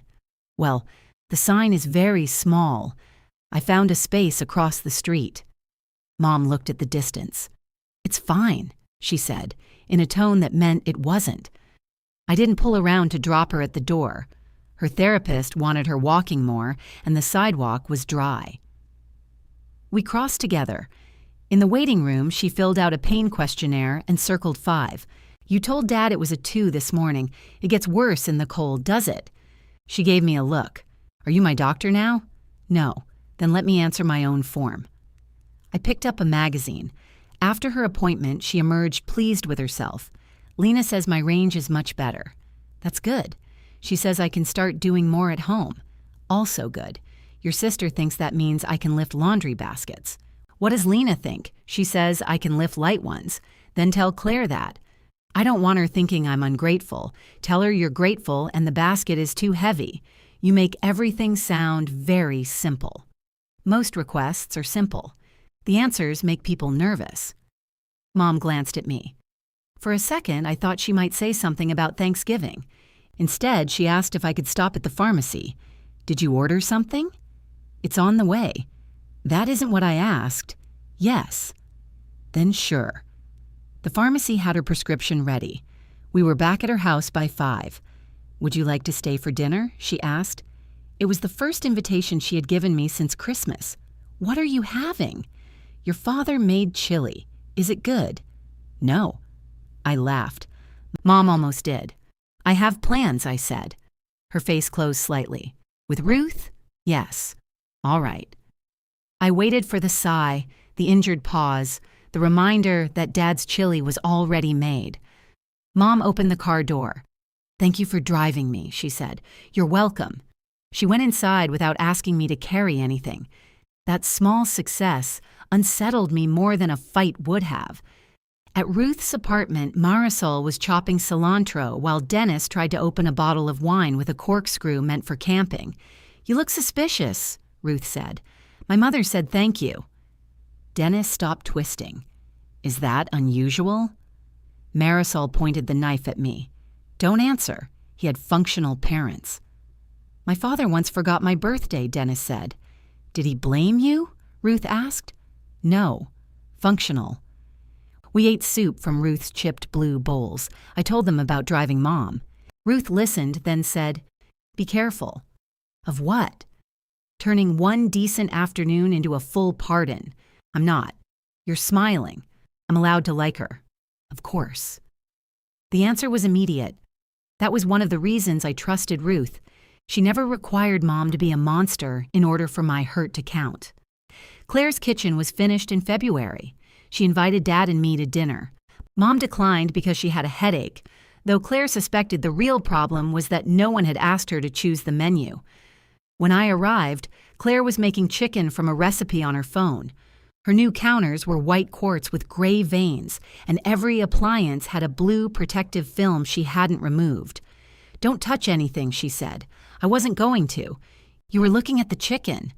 It's smoking. The recipe says sear. The smoke alarm says stop. Dad opened the patio door. We ate chicken that was burned outside and pink near the bone until I pointed out the pink part. Claire swore, put everything back in the oven and ordered appetizers from a restaurant down the street. I tried, she said. You did, I replied. Don't sound so pleased. I'm not pleased. You look pleased. I'm hungry. While Dad inspected the new cabinets, Claire handed me a small gift bag. What's this? Not a gift. Inside was Ben's blue scarf. I looked at her. You left it at Mom's before Thanksgiving, she said. I took it because I thought I'd see him. Did you? No. Have you talked to him? He blocked the Sunday People chat when he left. You can leave a chat without blocking people. He blocked me separately. I folded the scarf across my lap. Did you contact him after the coffee shop? I sent an apology. What did you apologize for? Lying to him. And using him. I looked up.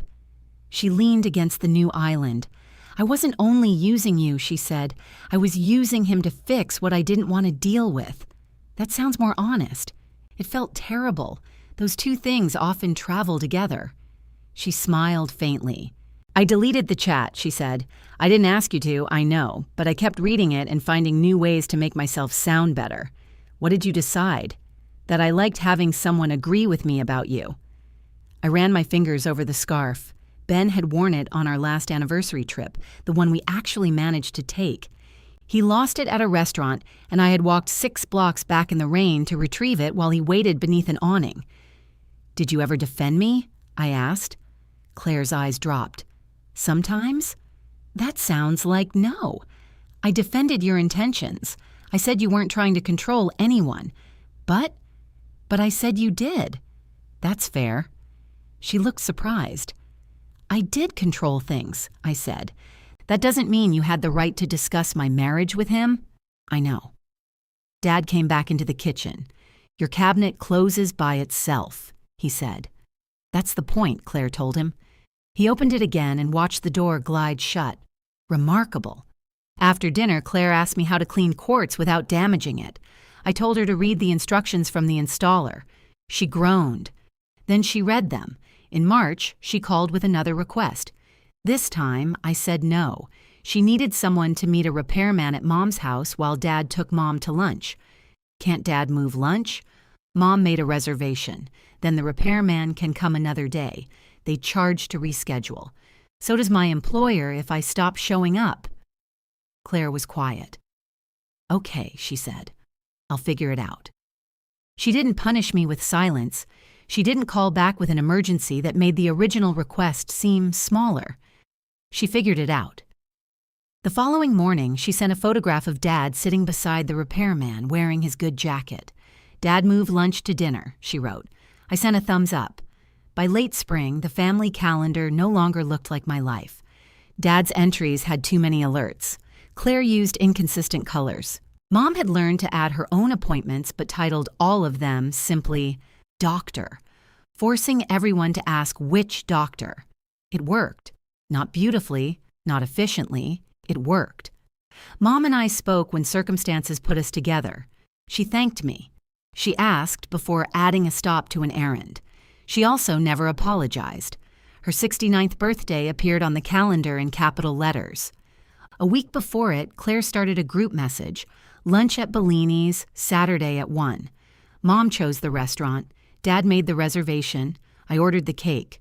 Elise, your only assignment is to show up if you want to. I read the message twice. Then Mom called me directly. I wanted to ask you myself, she said. All right, I would like you at my birthday. Will there be any surprise guests? No. Will I be asked to organize anything? No. Her voice was tight, but she answered.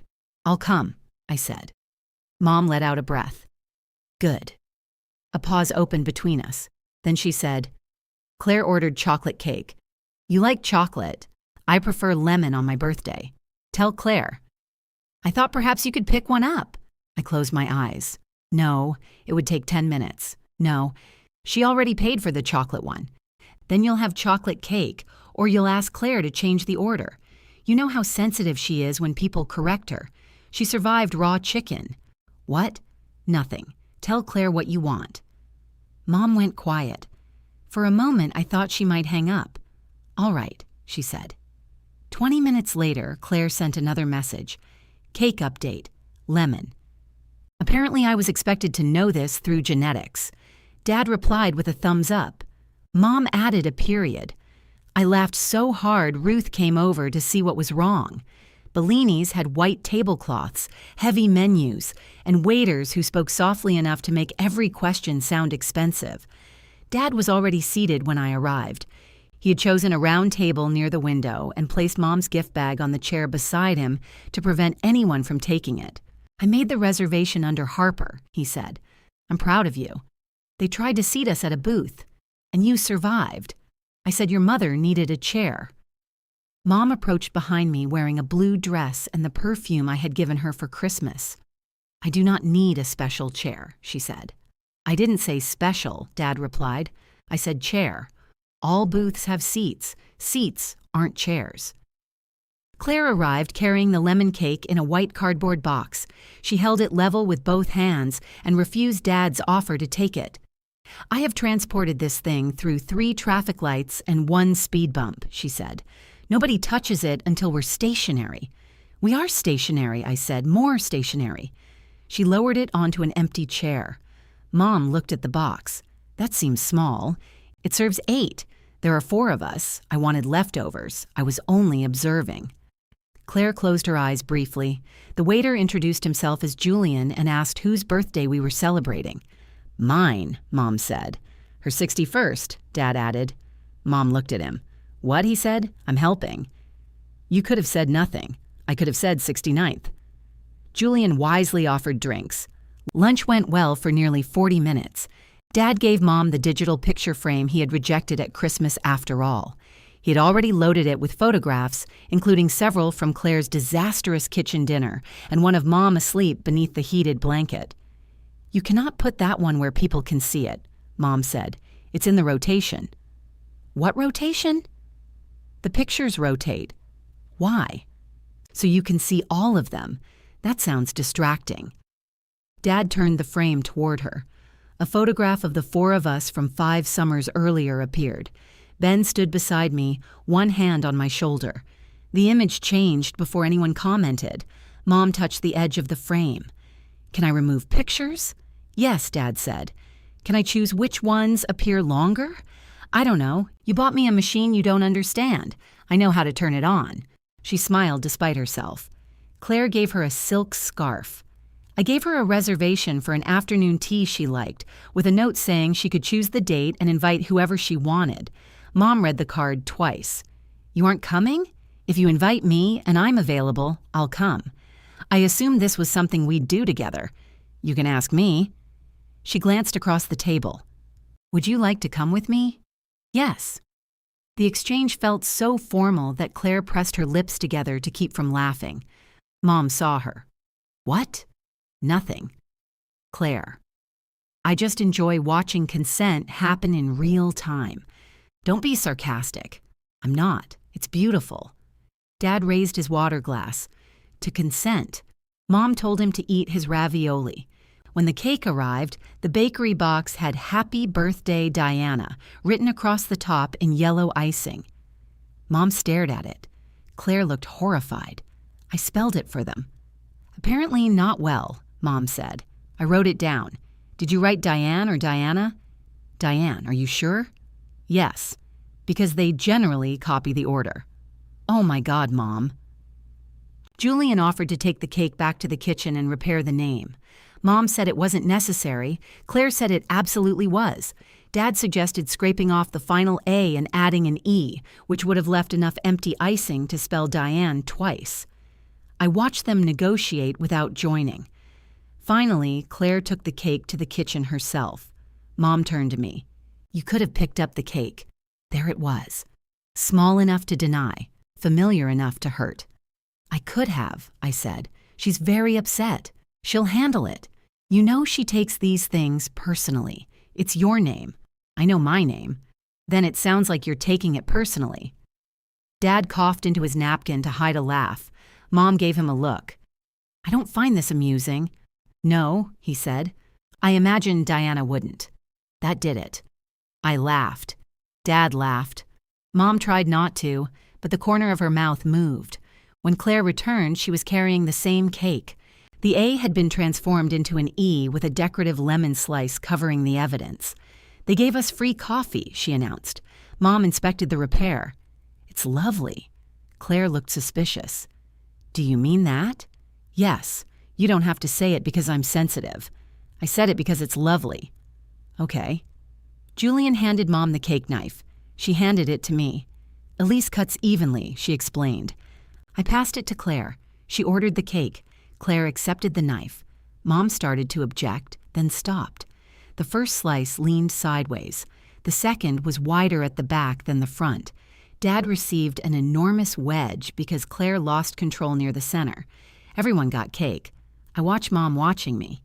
After lunch, Dad carried the picture frame to the car while Claire handled the cake box. Mom touched my elbow before I could follow. "Stay for a minute." I looked at her hand. Please, she added. We sat again. The dining room had emptied around us. Someone at the bar polished glasses.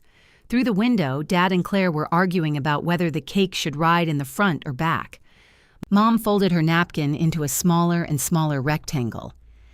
I don't like being treated as though every request I make is manipulation, then make requests that can be refused. I'm trying. I know. She looked up. The acknowledgement seemed to take some of the fight out of her. I've had to ask your father for things lately, she said. How is that going? He asks too many questions, such as where something is, why I need it, whether it can wait. Those sound relevant.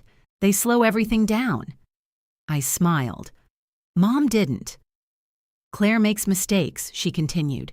She bought the wrong detergent. She forgot my dry cleaning. She brought me low-sodium soup when I specifically asked for regular. Did you eat it? That isn't the point. No, I guess it isn't. She doesn't anticipate. She shouldn't have to. You always did. I know. I thought that meant you wanted to. Sometimes I did. Mom's fingers pressed a crease into the napkin. When you were young, Claire needed more, she said. More what? Attention, patience, reassurance. Everything seemed harder for her. And I made things easy. You were capable. That isn't the same as not needing anything. I know that now. The words were quiet enough that I almost missed them. Outside, Claire opened Dad's back door and placed the cake inside. Dad immediately moved it to the floor. Mom watched them through the glass. I thought fairness meant giving Claire what she needed and trusting you to understand, she said. Understanding didn't make it fair. No. It was the first time she had said the word without qualification. I waited. She looked down at the napkin. I chose Ben's seat because I wanted him to feel welcome, she said. I thought if he felt welcome, he might stay. At Thanksgiving. In the family. What about me? I assumed you would stay regardless. There was no self-defense in her voice. That made the sentence worse and better at the same time. You put me against the wall. I did. You promised he wouldn't come. I did. You let Claire lie to him. I told myself it was encouragement. It was a lie.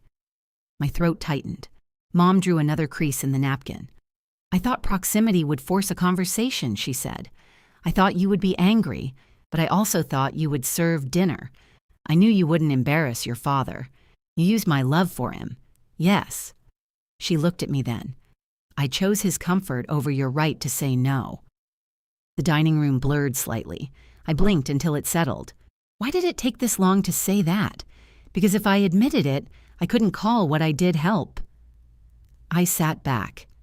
Mom's eyes were wet, but she wasn't crying. Neither was I. I'm sorry, she said. Not that it went badly, not that you were upset. I'm sorry I knew your answer and decided mine mattered more. It was the apology I had wanted. It did not erase Thanksgiving. It did not restore the months of my marriage she had discussed with Ben, or the years she had spent confusing my competence with consent. But it reached the actual wound. Thank you, I said. Mom waited. For apologizing, I added. I heard you. She had expected more. I could see it. Are we all right? She asked. No. Her face tightened. We're better, I said. That's not the same. She looked back down at the napkin. All right. It was not a gracious answer. It was an honest one. Outside, Dad waved through the window. Mom stood. Your father put the cake on the floor. It's safer there. People put their feet on the floor. Their shoes aren't currently in the car. You don't know that. I smiled. She almost did. The months that followed were not a straight line. Mom sometimes asked clearly and accepted no. Other times, she disguised requests as observations until Dad told her to use a question mark. Claire handled more and complained less, though she still sent me photographs of unfamiliar household products with messages like, "Is this bleach or murder?" Dad became excellent at the calendar and terrible at choosing reminder sounds. Mom's appointments announced themselves with a foghorn. I attended afternoon tea with Mom. She criticized the sandwiches and asked before ordering another pot. We had a good time. Ben texted on my birthday. I hope this year belongs to you. I wrote, thank you. He did not use the answer as an opening. In October, Mom called me on a Sunday afternoon. I'm planning Thanksgiving, she said. My hand tightened around the phone. All right. The guest list is your father, Claire, me, and you, if you want to come. Anyone else? No. Is that the complete list? Yes. Will it stay complete? Yes. She let the answer stand. We're ordering most of the food, she continued. Claire wants to make the rolls. Has she practiced? No. Brave. Mom laughed softly. I would like you there, she said. But I understand if you have other plans. I looked across Ruth's kitchen. She and Marisol were arguing over whether Thanksgiving required turkey. Dennis had brought a catalog of prepared meals and was circling side dishes like a man studying racing odds. I do have other plans, I said. Mom went quiet. I can come for pie afterward. For pie? Yes, what time? 4? We'll save you a seat. My body went still. Mom heard the silence. No card, she said. No assigned chair. I promise. I looked at Ruth, who was now trying to wrestle the catalog away from Dennis. All right, I said. I'll come at 4. When I hung up, Ruth glanced over. Family? Yes. Emergency? No. She handed me the catalog. Good. Choose a turkey before Marisol replaces it with lasagna. Marisol won the turkey argument by refusing to participate in it. You people can eat your dry bird, she said. I'm bringing lasagna. Dennis tapped the prepared meal catalog. This one has herb butter under the skin. They all say that, Ruth told him. It's how they charge $80 for poultry. I'll cook the turkey, I said. 3 faces turned toward me. Ruth folded her arms. Are you volunteering or relapsing? Volunteering. Will you become unpleasant if we don't praise it correctly? Probably. Will you also make stuffing? Yes. Relapse. I like making stuffing. You also like being needed. I can like 2 things. Marisol took the catalog. I'll buy ingredients. I'll reimburse you. No, I'm cooking. I'm shopping. Dennis raised his hand. What am I doing? Potatoes, Ruth said. I don't make potatoes. You retired from dentistry. You can boil a vegetable. What are you doing? Hosting. That's not food. Ruth pointed at him. You sound like Elise's mother. Dennis accepted the potatoes. The week before Thanksgiving, we divided the work in a group message Ruth named Definitely Not Sunday People. Marisol bought groceries. Dennis asked 6 questions about the difference between Yukon Gold and russet potatoes, then purchased both. Ruth borrowed a folding table from her downstairs neighbor and cleared the jigsaw puzzle from her dining room without being asked. I cooked because I wanted to. That distinction did not make the work lighter. It changed where the weight sat. On Thanksgiving morning, I woke at 6 without an alarm.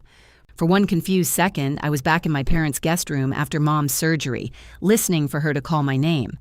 Then the radiator clicked, and I saw the yellow bowl on my kitchen counter. My keys were inside it. Only my keys. I made coffee and started the stuffing. The apartment filled with butter, onion, celery, and bread. No chestnuts. I tied the turkey legs, slid the pan into the oven, and sent Ruth a photograph. Her reply came immediately. Looks naked. It's a turkey. I thought you were supposed to put bacon on it. Go back to bed. Can't hosting. At 9, Claire texted. Rolls are rising. I wrote, voluntarily? Barely. Mom has named each one. A photograph followed. 12 uneven balls of dough sat beneath a towel. One looked like Nevada. I circled it and sent the picture back. That one is Dad's. He already claimed it. At 10, Dad sent a photograph of the family calendar. The day was marked Thanksgiving, lunch 1, Elise pie 4. 3 foghorn reminders were scheduled. I replied with a thumbs up. Mom's message came at 11, guest list unchanged. We'll see you at 4. No additional explanation. No careful wording designed to earn praise. Thank you, I wrote. When I carried the turkey into Ruth's apartment at noon, Dennis was wearing an oven mitt on each hand and staring into a bowl of mashed potatoes. "They're sticky," he said. "How much did you mix them?" "Until they were smooth. You made wallpaper paste. Can we fix them? Do you want advice?" He looked offended. "That's why I asked." I added warm milk and butter while he folded it in carefully. They remained slightly elastic, but the spoon no longer stood upright. Marisol arrived with 2 pans of lasagna, 1 meat, and 1 vegetable, because she didn't trust people who said they weren't hungry. Ruth had made green beans, cranberry sauce, and a salad large enough to require its own chair. Nobody had made dessert. We discovered this at 12:30. 4 adults stood around the kitchen looking at one another. "I thought Elise was bringing pie," Dennis said. "I brought pie last year. That felt like a tradition. It was a family evacuation." Marisol opened Ruth's freezer and found a box of ice cream sandwiches. "Dessert," she announced. Ruth called the downstairs neighbor who had loaned her the table. He contributed a pound cake left by his sister. By 1, our dessert was slices of pound cake topped with melting ice cream sandwiches. It was excellent. Ruth had invited Walter from her old grief group and a woman named Helen from the building next door. Walter brought wine. Helen brought deviled eggs on a glass tray she made everyone admire before eating from it. 7 adults squeezed around the 2 tables, knees touching beneath mismatched tablecloths. No one had a name card. Dennis chose the chair nearest the potatoes so he could monitor their reception. "They have texture," Helen said after her first bite. "What kind?" he asked. Determined. He seemed satisfied. The turkey was good. The stuffing was better. Marisol's lasagna had no business being on the same plate as cranberry sauce, but people ate both. Ruth lifted her glass. "I was told we don't do gratitude speeches," she said. "You made the rule," I reminded her. "I'm hosting. I can violate it. That's not what hosting means. It is in my family." She waited until the laughter settled. Last year, one person arrived at my door with half a Thanksgiving dinner and a story that required tequila. This year, I have a full table and no room for the puzzle. "That puzzle has been finished for 6 months," Dennis said. "I liked it there." Ruth looked at me. "I'm glad you came back on purpose." My throat tightened. "Me too," I said.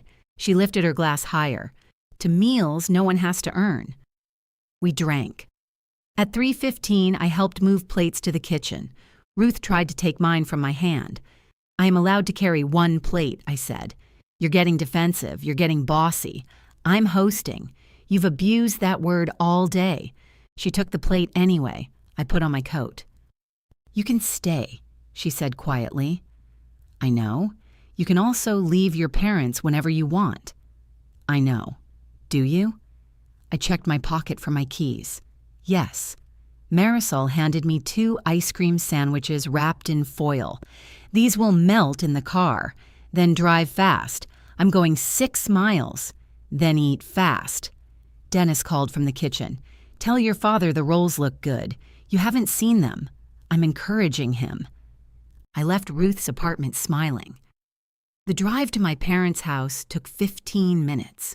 I passed the grocery store where Claire and I had argued about Sage, the bank where Ben and I had closed the joint account, and the road that led to Bell Street Coffee. None of the places reached for me. Dad opened the door before I knocked. "You're early," he said. "It's 3:58. Your mother said 4. I can wait in the car for 2 minutes." He pulled me inside. The house smelled like turkey and Claire's rolls. They had eaten already. 4 dinner plates were stacked beside the sink, and foil covered the leftovers. Dad had changed from his cooking apron into a sweater with a small smear of gravy near the cuff. "How was it?" I asked. "The turkey was dry." "It was not dry," Mom called from the dining room. Dad lowered his voice. "It was dry. Did people eat it?" "We did. Then it worked." He smiled. Mom stood beside the table wearing the green-gray heated blanket around her shoulders like a cape. Her hair was slightly flattened on one side, and there was flour on the front of her black pants. "You have flour on you," I said. Claire's rolls exploded. "They did not explode," Claire called from the kitchen. One pan expanded. She appeared carrying a lemon pie, not mine. store-bought, with a clear plastic dome and a sticker from a bakery. She set it on the table. "I remembered," she said. "I'm impressed." Mom wrote it on the calendar. "I remembered to write it," Mom replied. "Still counts." There were 4 clean dessert plates on the table and 4 forks. No name cards. Mom's usual chair was at the head. The chair to her right stood open. So did the one across from Claire, closest to the doorway. I took off my coat and chose the chair near the door. No one commented. Mom sat down at the head. Dad took the place beside her. Claire sat across from me. "The rolls were good," Dad said. "They were a little dense," Mom replied. "They rose for 5 hours. They rose outward." Claire turned to me. "You saw Nevada? Imagine 12 Nevadas merging." "Continental drift," Dad said. Claire laughed. Mom tried not to. She lasted less than a second. Dad removed the plastic dome from the pie. "Who's cutting?" he asked. Everyone looked at me. Then, almost at once, they looked away. Mom picked up the knife. "Aaliyah, would you mind?" she asked. "You cut more evenly, but Claire can do it." Claire held up both hands. "My pieces have personality." I looked at the knife. "Sure," I said. Mom handed it to me. No relief passed across her face, no triumph. She simply let go. I cut 4 pieces. Dad's was slightly larger because he liked pie. Claire saw and said nothing. Mom did not tell me which plates to use or how much whipped cream she wanted until I asked. For a while, we talked about dinner. Dad had forgotten to put the turkey in until 11. Claire had arrived with dough stuck to her sweater. Mom had been told to sit down 4 times and had ignored all 4. "I didn't call you," she said. The statement came casually, but her hand stopped beside her coffee cup. "I know." I thought about it when the rolls overflowed. Claire pointed her fork at her. "You promised not to tell. Elise already knows about Nevada, not the second pan." "There was a second pan?" I asked. Claire covered her face. Mom smiled. "I wanted to call," she said again. "Then I decided we would have whatever dinner we made." Dad looked at me over his pie. "It wasn't your turkey," he said, "but it was dinner. That's good." He nodded. "No one added because you taught us or despite everything. The meal didn't need to become evidence." Mom asked about Ruth, not the widow, Ruth. "Did Marisol bring lasagna?" she asked. "Yes." "With turkey?" "Yes." "That sounds terrible." "It was." "Did you eat it?" "Yes." "Then perhaps it wasn't terrible." I looked at her. "What?" she asked. "Nothing."